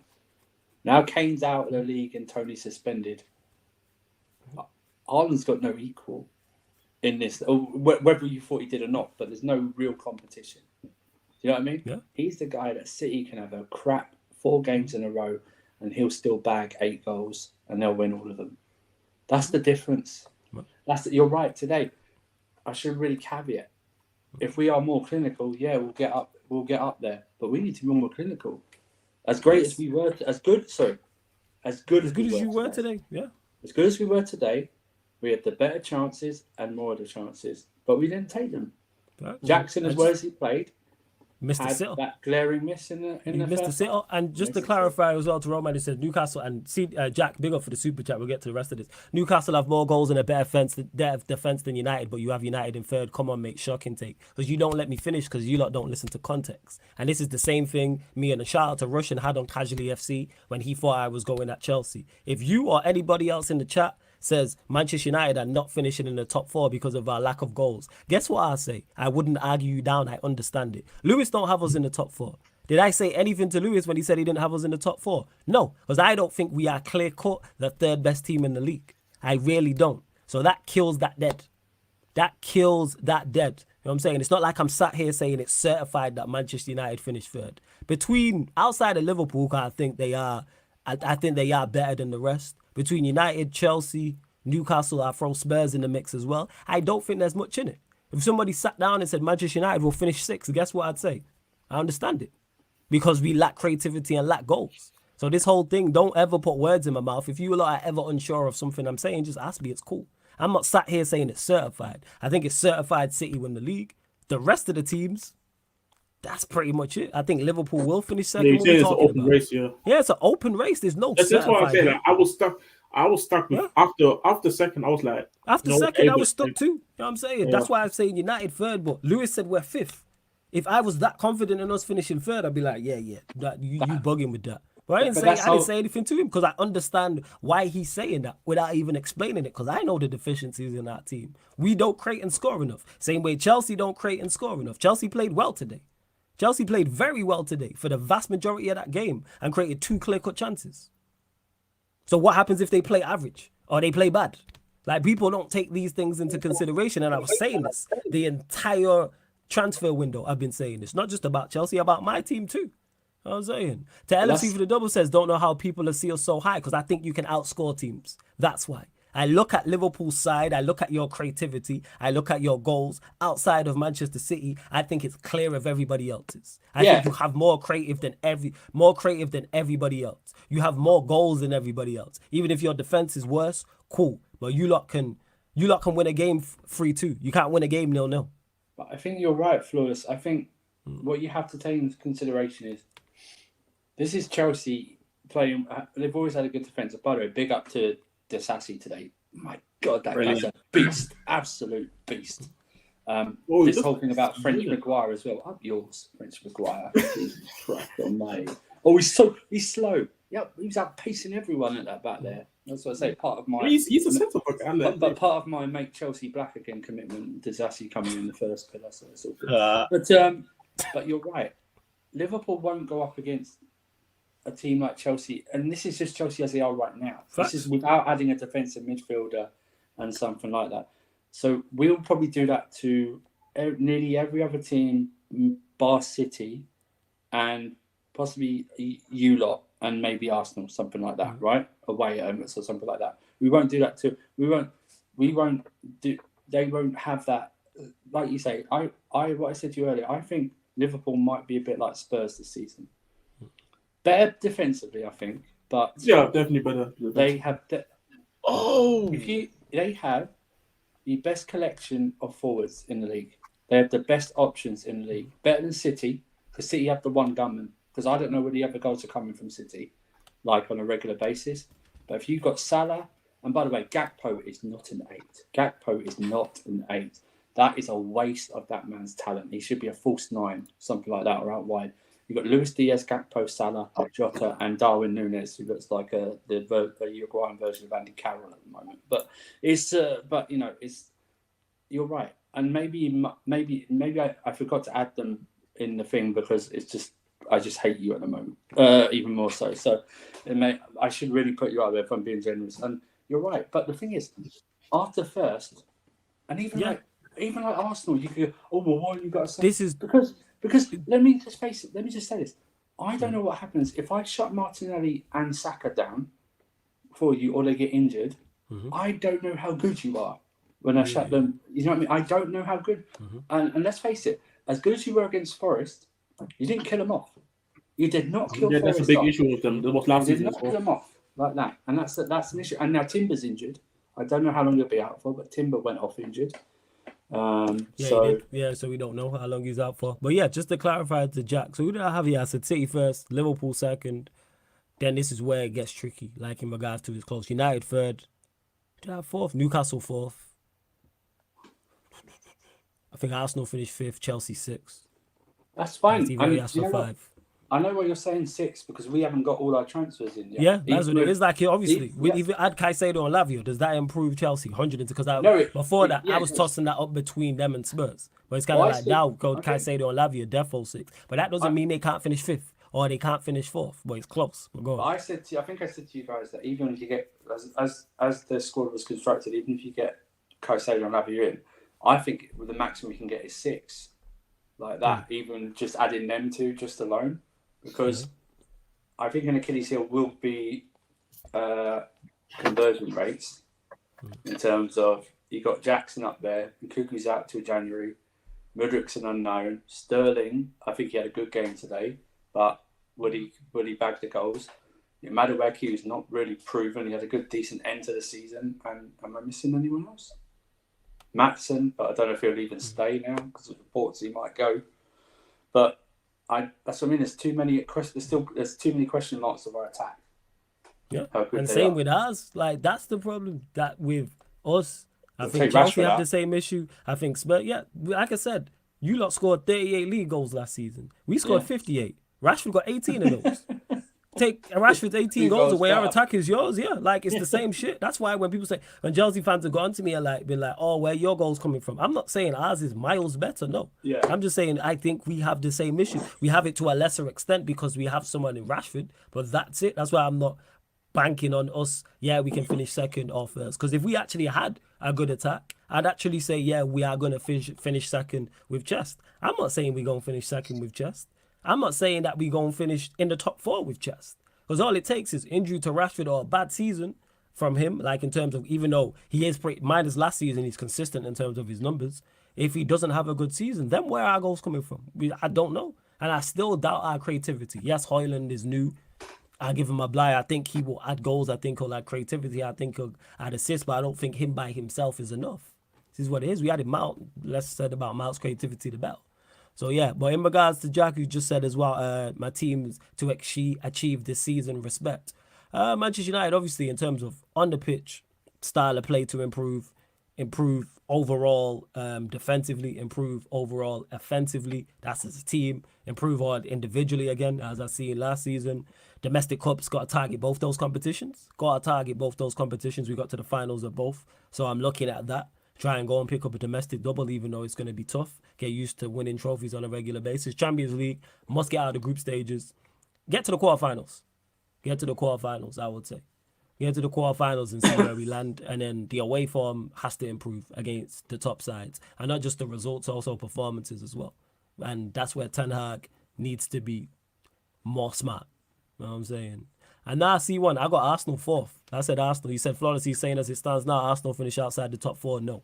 I've got Arsenal 4th. I said City, Liverpool, United, Arsenal. That is my current top 4 in order. The 14th of August, 2023. 1:34 a.m. UK time. Currently right now. Yeah, that's my... But yeah, go on, Jez. But for me, top 4 for me is anyway, like, and I used to say that a lot, to be honest. Unless you're a champion, that's the order of like being second, third, or fourth. No, don't mean anything. Don't mean shit. Like, it's just me, like, you're just high on the table and you just look closer to the top on reality. Mm-hmm. Did you actually play well on the pitch? How far is the gap for first? Like, maybe if the gap is very close to actually the first place, then fair enough. But if the gap is always that big, like I see 20 points, 15 points, nah, not for me personally. But nah, it's gonna be an interesting season. I love the weekend. Obviously, the weekend's gonna conclude with United. Wolves, right? Yes. Wolves. Yeah. So should we go there or are we talking about the Chelsea game? No, we're gonna get to the last part of this question because obviously I was. But shout out to End the Stream Dave in the building and that legend. You know what I'm saying? Big up, my guy. Big up the legend that is End the Stream Dave. See that, man? He says big up the gang. These late nighters is why Lewis responds to my text late when trying to schedule shows. Big up End the Stream Dave. That's why 1 p.m. also works out well for me because I'm waking up. So pick up. Yeah, shout out End the Stream Dave. He a real one. But in terms of genuine expectation for your team, over to you, Jez. What's your genuine expectation for Spurs?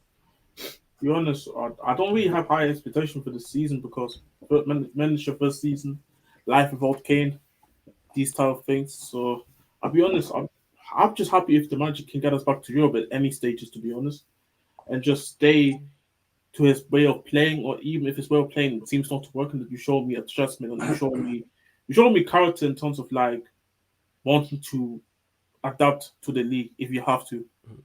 I don't really have high expectations, though. Nah, I mean, if they should target a League Cup. I think you should target a League Cup. Yeah, of course. In the cup competition, we shouldn't lose to teams that I don't believe we should be losing. Yeah. And then like we drew Fulham, which I expect us to win. To be honest, my expectation is to win this. So you're like us this season. You should be focused on the cups. That's what you should be. Yeah, 100%. I agree with that. And I mean, how ironic it would be if Harry Kane leads him to win a trophy. Yeah, you win a trophy. It would be very. Which is the funny part. Last time we won a trophy was obviously in 2008, but the year they joined Tottenham, we haven't won a trophy since. Hang on, since he didn't win the Super Cup, if you do win the League Cup, you would win that trophy before he can win the other trophy, right? Yeah. It's just a running part. Does I say for banter reasons? Fuck it. That'd be hilarious for banter reasons. As much as I want United to win the Carabao Cup, if not United, I want it to be Spurs, just for that conversation. I'll say like for banter reasons and just for the Q&As and that, bro. You know how I am. I'm like, it wouldn't even matter if Bayern Munich won the treble. It would always be, well, Spurs won the trophy before you. Was that even on trophy before King? He told us we went to hold them back. Oh my god. You put me some dirty minds. You put some dirty ideas in my head, man. Oh my god. Oh my god. There's only 3 months difference as well. Hey, you know what? Fuck the league. Just go on the league cup now. Fuck it.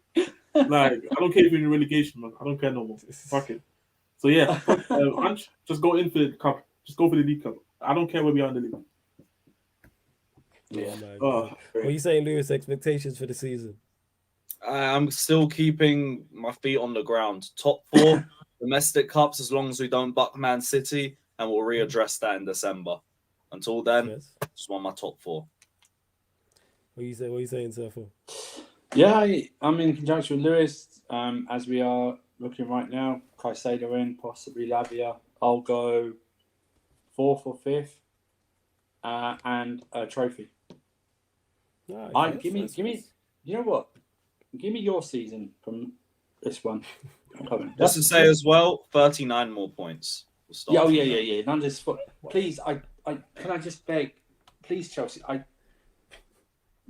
I know Lewis didn't, but Matisse did it as a joke in January when he said road to 40. These guys had to wait till May to remove that from their. Yeah, I wasn't joking. I know. Okay.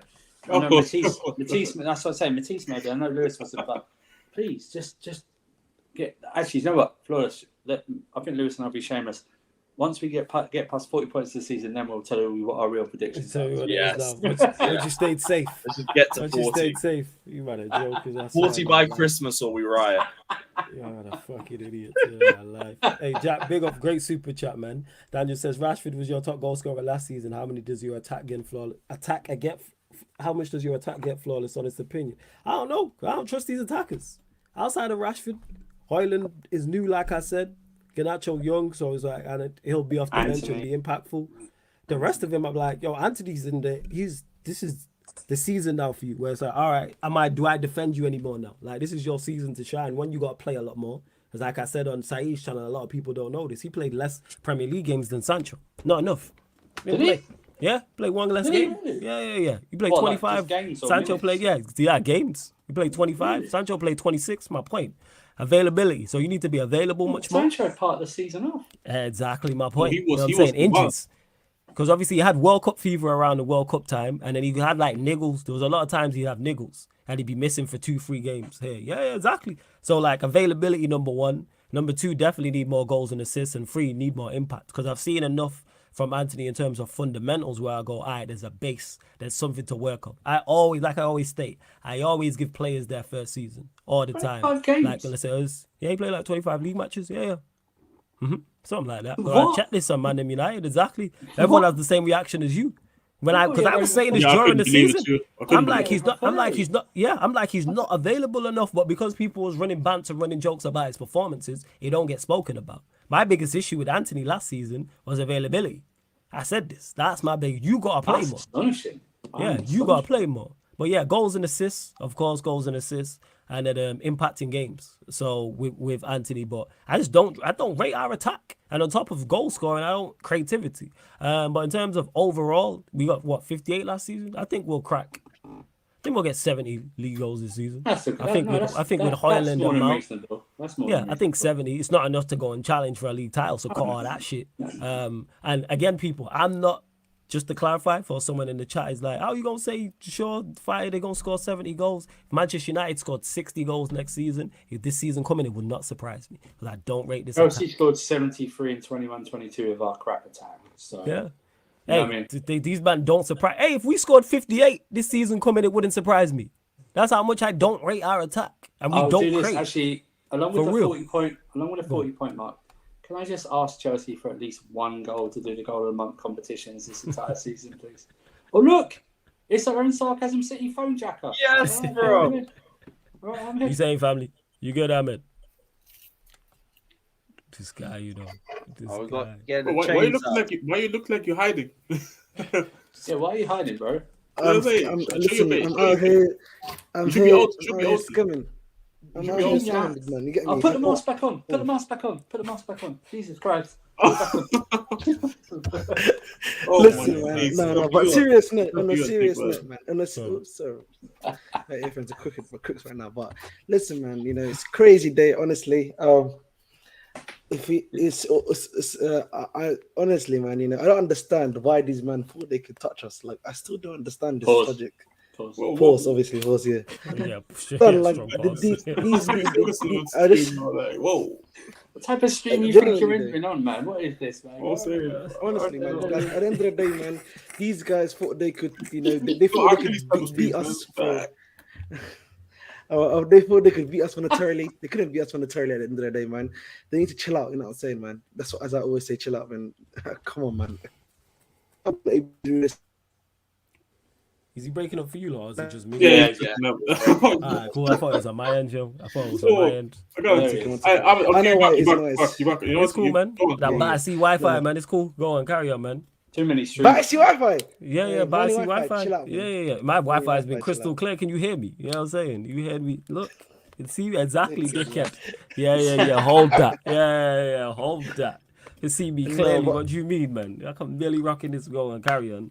My bad, OG. But seriously, honestly, not, bro. Like, I'm really happy about this. It's a good deal to be done.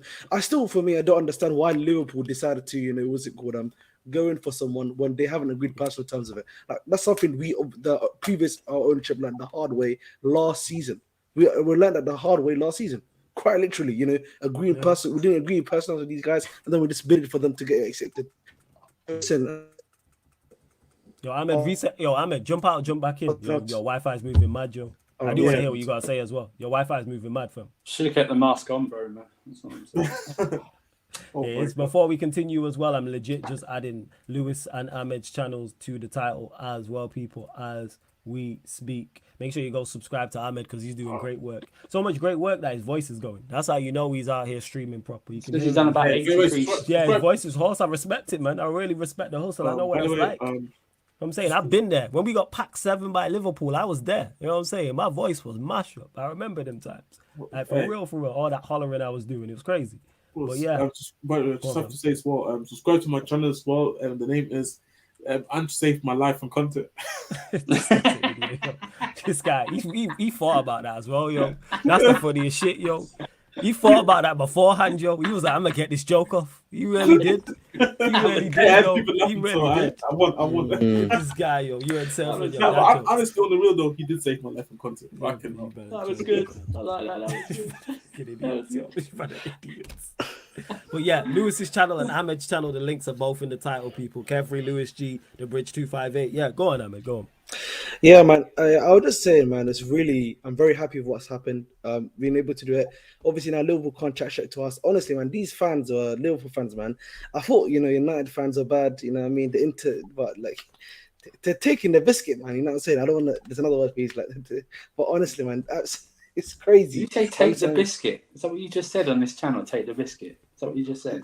I want to say take the piss, but I said take the biscuit. Oh yeah, because we're so mellow. Like, oh no, we can't say the word piss after we say after, and rightly so. It's your word. The N word is used profusely throughout multiple streams. You think of the word piss is going to upset anyone. Hey people, this is a black show, people. So we had the N bomb is flying around like legit. I'm that's Paul Merson in this bitch. Yeah. He is. He's the reverse Clinton Morrison, isn't it? Like you said, reverse Clinton. Yeah. He's the white guy in Black Panther, man. That's what Surfer is. Surfer's like 5% Trini, so you can say it. That's true. Actually, funny story, right? I added the Trini flags in my thing for Twitter. Yeah, I seen that. Yeah, they took it off to verify it again. That's racism. It's racist right there. Got them. I can report them for that. And yeah, you lot subscribe to Casually FC as well. I need to get Marshall over here more often, but he just be busy doing his own thing. But you already know. But yeah, go on, Ahmed, carry on, and you lot get your questions in as well. Go on. Obviously, Caicedo's great. Now allows Enzo that to be more up, of course. I'm very Yo, your End of the connection's day. still moving bad. Yo, go Bro. reset your router, fam. What Go the hell's reset your going on, router. man? Yo, go reset your Yeah, router. yeah. Just jump out. We'll Well, still no. be here, man. Reset your Bro, router, man. you've I got actually to want to hear start- your thoughts on this. You know what I'm saying? You've got to start feeding your hamsters better in that wheel, man. You just got to do it. I just Okay. don't understand. Bro, he was able when Liverpool was looking like they're trying to hijack it, bro. He was able to make 4 streams in just within the He 2 did his thing. I hours. respect it, man. Like, he really hustles during that period. And that's what Bro, you're yeah, supposed to do. but no, when it's you're... good. Go on, He did Jess. 3 streams in 2 hours the other night. I with that- respect with it, the man. I was hijack. like, bro, like, I Hey, had to you got- support him. Gotta give him his I flowers was and that. saying, Like, bro, like, when your I was saying team's in that- the trenches like that, when stuff's going on, hey, you gotta get to. You can hear it in his Got voice. That's what I 13K. respect. Got Yeah, 13K I got- one of those streams. Respect that, man. Shout out to Ahmed. And it's still over 300 of you lot in the building. Right, 189 likes. Let's get up to 200 likes. I'm just refreshing. Make sure you hit the subscribe button. Like, check 1212. And don't forget as well, people, this show on the channel and all the other shows on the channel are available on audio-only platforms as well. SoundCloud, Spotify, iTunes, wherever you listen to podcasts, type in Sarcasm City TV and this show and all the other shows here on the YouTube and on the Twitch, apart from call-in shows, pro clubs and watch-alongs are available. So if you want to listen while you're cooking, while you're cleaning, while you're driving, while you're at work, you may be on your way to work, you may be in the gym, or you might just not want to have the YouTube or Twitch app open. You may just prefer to listen on whatever audio platform. Like I said, SoundCloud, hit us with a follow, please, on there. Spotify, you lot have actually been listing on Spotify. The numbers have shot up, so big up. Hit us with a follow button on there and 5-star us iTunes as well. All you iPhone users, make sure you 5-star us on iTunes. I will drop the links for the audios in the chat, but they're underneath in the description as well. I will. Flawless. Yeah, go on. Let me ask you a legitimate question, and this is in for banter. Go on. So Caicedo's now off the table, right, for Liverpool. Yeah, go on. If Lavia goes, right, and I'm being deadly serious here, right? 2 questions actually for you. Go Who on, do you go think on. they go for? And I know he said he's open to joining Man United. Do you fear they might go after Amrabat? Don't fear it, but could I see them going after Amrabat? Yes. Yeah. Because that's on us. And the thing Yeah. is, the reason why I wouldn't take it as a hijack, I always keep the same energy. If Manchester United offer personal terms to a player and make an offer to the football club, that's us genuinely going for the player. That's Yeah. us saying we want the player. Because we did that with Kim Min-jae. We agreed personal terms with Kim Min-jae. And for whatever reason, which I would love to know why, because I think we missed out on a very didn't good put in centre the half. bid. We didn't make the bid, and what makes it worse is there's a minimum fee release clause, so there's nothing to negotiate. It was 45 million, I believe. So we offer him 40. We did the hard part in terms of negotiating personal terms. So something went wrong, whether we decided to pull out because the manager was like, I don't really want him at the football club. It's not a question of money not being there because the money was there. So that's dispelled. The wages we agreed, and he wouldn't have been on mammoth wages. So I'm unsure as to why we decided to, after agreeing personal terms with him. So do I Yeah, see it's that they very could go in strange. for Amrabat? Yeah, that's what I'm saying. It's strange. I've never seen anything like it in terms of him having a release clause. So if they go in for Amrabat, that's on us. I'd be like, they didn't get hijacked. I'd be like, we should have made a bid to Fiorentina. We've agreed personal terms with him. Cool. Who Well, do we you need think to- then? Okay, so say you get Amrabat. Who do you think? And this is not to even throw banner at them and stuff like that. Who do you think they at top of your head? Because top of my head, I can only think of like, and I'm not even joking. They will go for someone like a Douglas Luiz or something. No, No, no, Yusuf Fofana. Tyler Adams. I No, No. He might go to Brighton. Oh, yeah, He's probably- Hey, right, Jake, you with it. I heard Yusuf Fofana, to be honest, from Monaco. I heard him. That I would don't know. be. I'm legit unsure who Andre- they're going for. I don't know. We've even heard Andre from Fluminense, but even with that one, I think Yeah, but that's Jess for said that January. Yeah, they can't get him in now. that'll be for, so yeah, man. I said the right. Bro, people say it's a banter, but bro, they should go in for Højbjerg as a stopper. I'm not even bantering. Hey, if they I'm need a not even DM, You're you can shame, run. Hey, motherfuckers. Scott Yeah, McTominay, I'm man. to the spot at the same time. Scott McTominay, man. I was on a stream. I was on a stream. Hey, with, do you remember I was Gunnar on- look good in the 6 to be fair? I was on the terrace with Strasbourg, Steve, and Yeah, big up, Steve. they went. The super chat came in and went, "Oh yeah, but what if Liverpool target Bruno G?" First of all, I found that hilarious, and second of all, when Steve went, "Well, in this goddamn market, you'd have to offer us 150 million at the moment." Yeah, for we have to Bruno be G." saying crazy. You know what I mean? So it's like, Someone asked that question to me, you know. go ahead. Someone asked that question to me on my stream. Can Liverpool buy Bruno Guimaraes? I was like, bro, that guy's on like a heavy contract. No way they're selling him anytime you know soon what's as the well. crazy part is? Bruno G is not even what they need. Nope. No. They don't need a Bruno. Someone said Bruno G Barella. is similar to Warning like midfield names out of McAllister. nowhere. Yeah, like they don't need. They needed someone who's more defensively sound. Because, like I said, one thing that I seen today was McAllister impressed me. I was like, I get it. They have the both players to be. I watched him and I was like, I get it. Same with Shabazz. I'm like, okay, I get it. Not saying they're going to be world beaters, but I can see why people I rate saw these good players. moments. They just need to be. They just need to be supplemented with a 6. That's what they need. Exactly, and no Turam, no Kone for lone 6 now. That also I'm not hearing it from people because I watched these two. They are not thriving in the 6. Maybe in the double pivot, but they don't even play about double pivot. So like you know what it is, man. I don't understand. Like I feel like these guys think they can just play 3 like flat 8s and like it'll be all well and good. It doesn't work like that, big man. It don't work like that. Like, Chelsea found that out the hard way when we had Kubica Kante at one point getting cooked. Like I don't understand like why people like think that, man. If it wasn't for the rivalry, I could see them going in for Old Nano or something like that. He fits what they've got going on there, but I don't think they'd sell him to it. But Onana would require a hefty fee for us. Like, yeah, what I'm saying is, I don't think he requires a hefty fee. I just don't think they would sell. But I'm saying him, if he was elsewhere in the Premier League, say he's at West Ham, he's a viable option. Yeah, he's the option, because he fits. If there's ever a Klopp midfielder, it's him. They should go for Calvin Phillips. Suchek. Calvin Phillips is a shout, you know. I'm not joking. Hey, but then guys say Højbjerg is a bad shot. Come on, man. Yes. Terrible shout. Yes. What about it's a stopgap? Yes. Is the Edson Alvarez deal completed, by the way? Is that he would be a terrible signing. Oh, hang on, Jez. What about Decore from Crystal Palace? Yeah, he would be good fun, but apparently Palace are asking from like 65 to 70. Yeah, the 65 to 70 million they're asking for. You know what, Warrior J? That's a shout. Paulino from Fulham. But he's got a shoulder injury. But then again, shoulder injury plus. I think they're asking for like what 80 mil. By the way, can I 80, 90. Sidetrack. I know we said it earlier on the earlier stream, but that announcement for Adama Traore is the best announcement. The baby oil. Get the baby oil.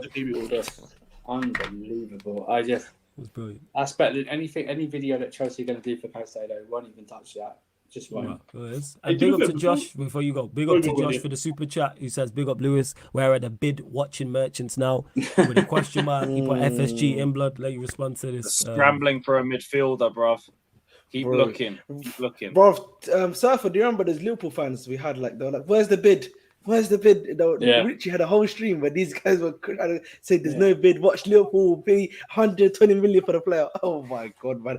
I swear to God, Liverpool fans like I don't know what's going on with these man. Chill out, bro. Just because he got 111 million bid doesn't mean it's gonna go through.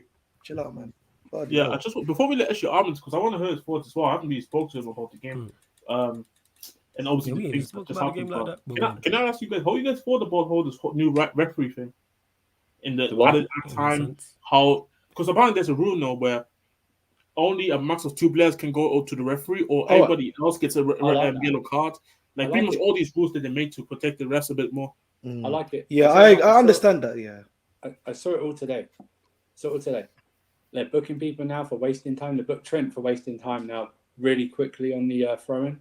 They booked both Nico Jackson and McAllister for asking for others to be booked, which I like as well.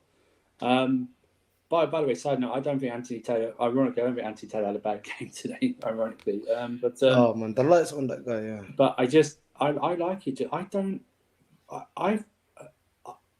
I think there was something. Side note, did you see that thing in Getafe, Jez? I watched the game today. Fuck yeah, madness. But I like it because why do or the whole team have to surround someone when there's a bad challenge? So the captain should be the only one doing it. Doesn't have to be anyone else at all. You know what it is? And you know what? And when you get those yellow cards, and then when you get the second yellow card, you're going to think how stupid the first one was that you got for asking for someone else to get booked like that. I was fearful that Enzo got booked really early. I thought, you know what? Enzo was. I thought they were very lenient on Enzo because he moved his head forward like he was going to headbutt Jota. He moved it, and they've sent off people for like that. Do you know what I mean? They have for intent. So I think it's good. I think it's needed. And you know what? If you're Funny enough, actually, for us, you'll be pleased about that because Bruno will probably get a lot of yellow cards for Bruno's gonna all be- of that. So you'll be pretty pleased with suspensions. Mm. But Yeah, because you can't I even think show it's like, you know, the gesture where like when players are asking for the yellow card, you getting the yellow card for that. yeah, I like it. It's good. Yeah, one thing Yeah, I'll say, definitely. is that the And worry Josh you're again, gonna have, big up for the super chat. Yeah, go on, Ahmed. You're The back. worry- yeah, the we worry- can hear you now. Go on. yeah. So the worry you're gonna have, I think the worry is, I understand they're protecting referees. I think that's a good thing anyway. You know, we don't want to be pushing these guys into like, you know, second thoughts and that stuff. But the worry I'm gonna have here, especially if you're like a team, if your player is a bit reckless like that, bro. By the time 5 games have been played, right, you get like a 1-game suspension. Is it 5 or 10 games in the Premier League? Five yellow cards gets you 1 game, 10 gets you 2. I've never known it to get 15. But there's but limits. but those limits may be broken, I think, a lot sooner, in my opinion, maybe than people think. Here's the idea then football players better learn quickly. So all I can say. Do you know what I mean? Pretty And much, yeah. Fans better learn quickly as well. Not blame the ref for if your player gets a second yellow card for a foul after the first one's been asking for others to get a yellow. That's on him. That is not on the referee whatsoever. You know the rules to begin with at the start of each season. The referees association send whatever all to everyone, every club's training ground. They go through the rules. They go through everything that's changed in this system. So don't act like you're surprised that you're going to get that. And I laughed when I saw the reaction of McAllister today when he got fouled and then he got a yellow card because he asked for someone to get the yellow card. And ironically, that was after he saw Nico Jackson get the same as well. So it obviously doesn't compute. It will only start working when someone high profile gets their second yellow for either doing that or they get a second yellow after the first one's that in a high profile match. Then everyone will take it seriously. That's when it will happen. So I'm glad. I've always hated that. I've always hated that in Europe as well. I know it's over here. We're seeing it more. But when Chelsea used to play in Europe and we committed a foul and then you saw like the gesture like that and the referee didn't do anything. Oh my god! Really? Yo, the Spanish league, bro. The Spanish league is so nasty for that, bro. Yeah. The Spanish league, bro, was so nasty. Like they would have like all of the players be like fully surrounded the players. It's almost like they're fighting them, bro. Chill out, big man. Come on, bro. It was crazy, man, back in the day, man. So it is what it is. It's mad. Big up to Yana. Just drop the audio links in the chat as well, people. So make sure you check them out.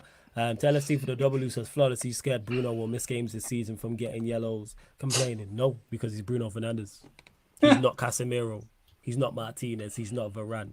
He's not a key component, in my opinion, in the team where I go, oh shit, Bruno's not playing. It's never that. Now, if Casemiro's missing, different conversation. Martinez is missing. Varane's missing. I'm like, long day. But him, no. You know what? Yeah, it's nice. Yeah, Mount, the rest of them, they're all. Don't put me on thin ice, I'll fall through. But yeah, that's what it is, LFC for the double. No, I'm really not. I'm hoping these attackers shut me up. I hope we ball out. Well, it's today technically now and win 4-5-6-0. It's I hope they're very goals, but it's not. Our goals 2-0. What though you wait about Bruno, bro? Just on the ball, not good enough. No, let's not do this. It's 2 a.m. Yeah, man. it's 2 a.m. Daily Spaldini. Yeah, just a quick one because Daily Spaldini. But yeah, just on the ball. Like I said, if he's picking up the ball in transition and he's got space to hit, quality. Space to hit, phenomenal. Like long balls from deep in his own half or on the halfway line, etc., etc. But when you need to be intricate and agile and it has to be a pinpoint pass, can't do it. Can't play on the half turn. No agility, no athleticism. There's not one assist he's ever got for Manchester United where he's behind the opposition midfield, in front of the opposition's defense, picked up the ball in between the lines, span, and played a pinpoint through ball. People say, oh, you nitpicking. But yes, I nitpick because when you're at the highest level, that can be the difference between winning or losing, which can win you a league title or win you a Champions League title or a Champions League, etc. Do you think he plays a lot on the right this season? Potentially. But definitely, he's definitely potential. And he's less impactful. You guys, I got a bounce and everything. But Lewis, love every single time. Every time, Lewis. Speak to you 48 times this week. Coming up. In regards to it, maybe, and I don't mind it in big games. Like for instance, if we play Wolves and he's on the right, like that's a terrible idea. However, if we are away at Anfield, So and next he's week, on the right, what cool. about next week at Spurs? I'd understand it.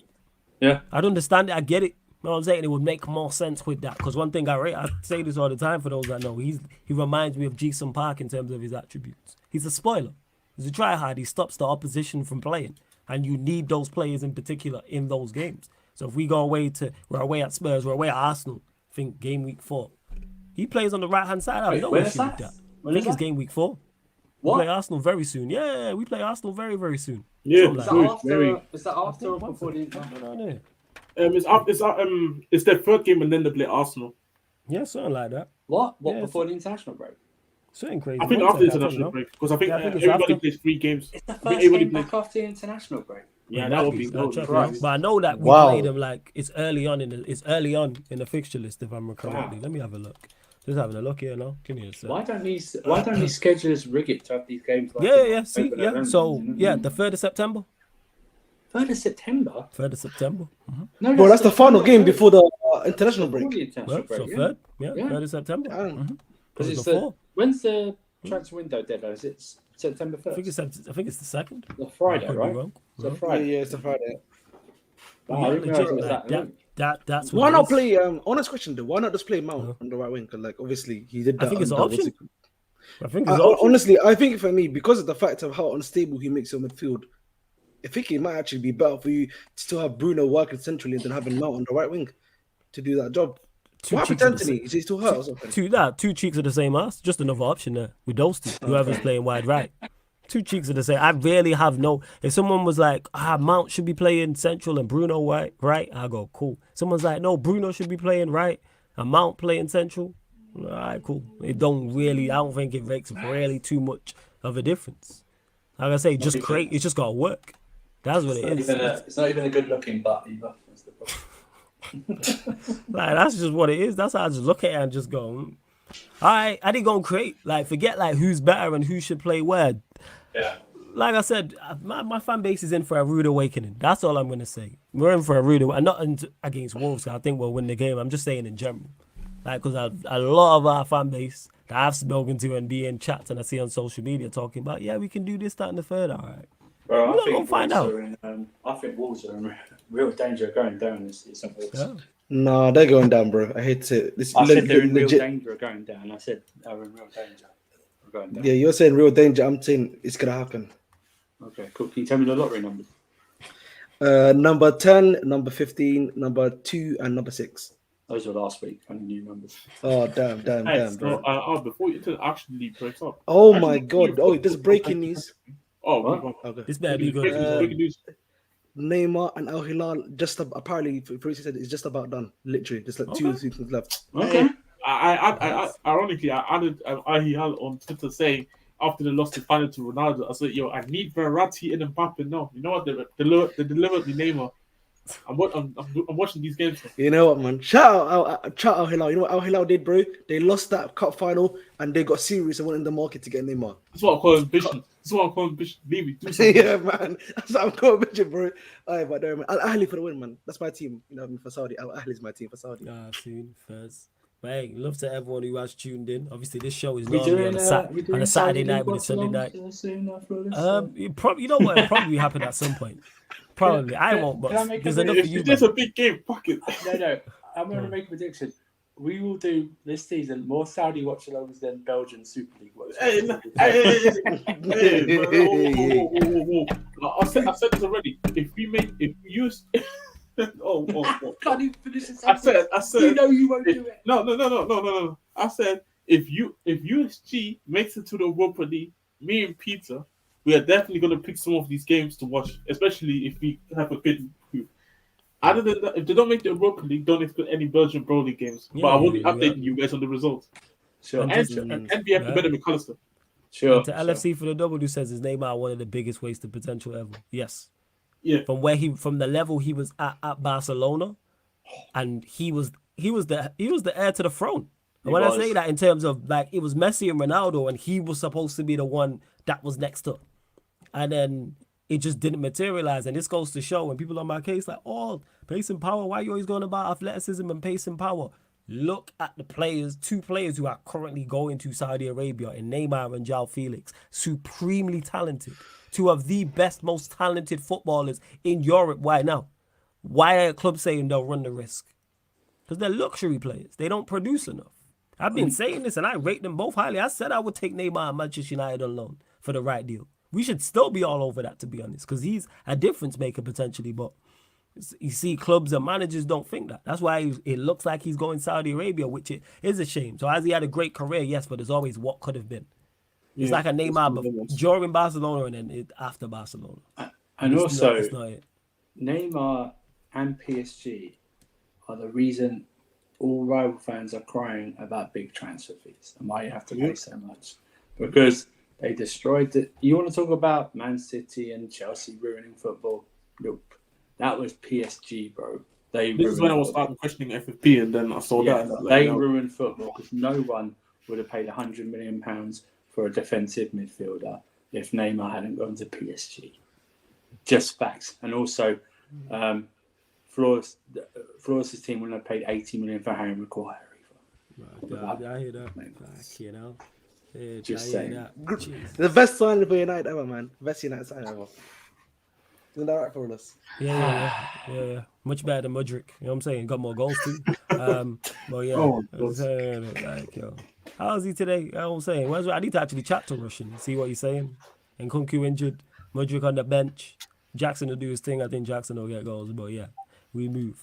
Well, love to everyone who has locked in. Like I said, this show will be back to Saturday nights, but there is a playlist for this show. So if the Manchester United Chelsea Spurs show is your favourite show, just click on that playlist, and there's a playlist for every single show on the YouTube. Make sure you get over to the Twitch as well. Go on, what did you say, fam? No, I was saying, why isn't it? That's the real question. Is what it is. But Ahmed, let them know where they can find you, what you got coming up on your channel, etc., etc. Because you've been a busy man, which I respect, man. You're doing big things. Bro, man. Very crazy last few days, honestly. You can find me on The Bridge 258, The Bridge 258. You can help me get to 800 subscribers. I'm only like 40 off now. Quite a lot. People. Links in the title. Yeah. Got the match review, which I released today. And obviously, you can recheck the Lavia announcement the Caicedo announcement, which was like I literally did a stream straight away for that one too. Just 1 hour, nice and easy for you to listen to too. And tomorrow, if Lavia gets announced as well, like here we go for Lavia, I'll probably do a stream for that one too. Hopefully towards the end of the day though, again. And what else? Oh yeah, and I'll probably do if there's like no news, but just transfer roundup or the transfer roundup. You can catch me, of course, here at 11 or like midnight-ish around about then for the doing the most. Doing the most with me. With me, the streams he's doing. This guy, I don't even remember it. I was back in, man. You working? With me, Flawless, and Jez, and obviously a Liverpool fan called Ryan. So you can come check that one in soon as well. And also you can catch me on Player's Choice. I'll be on the 9:30 p.m. and I'll be chatting shit to my Liverpool host there too.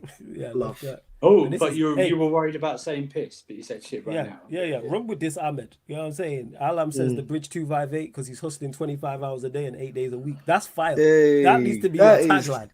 That's fire, man.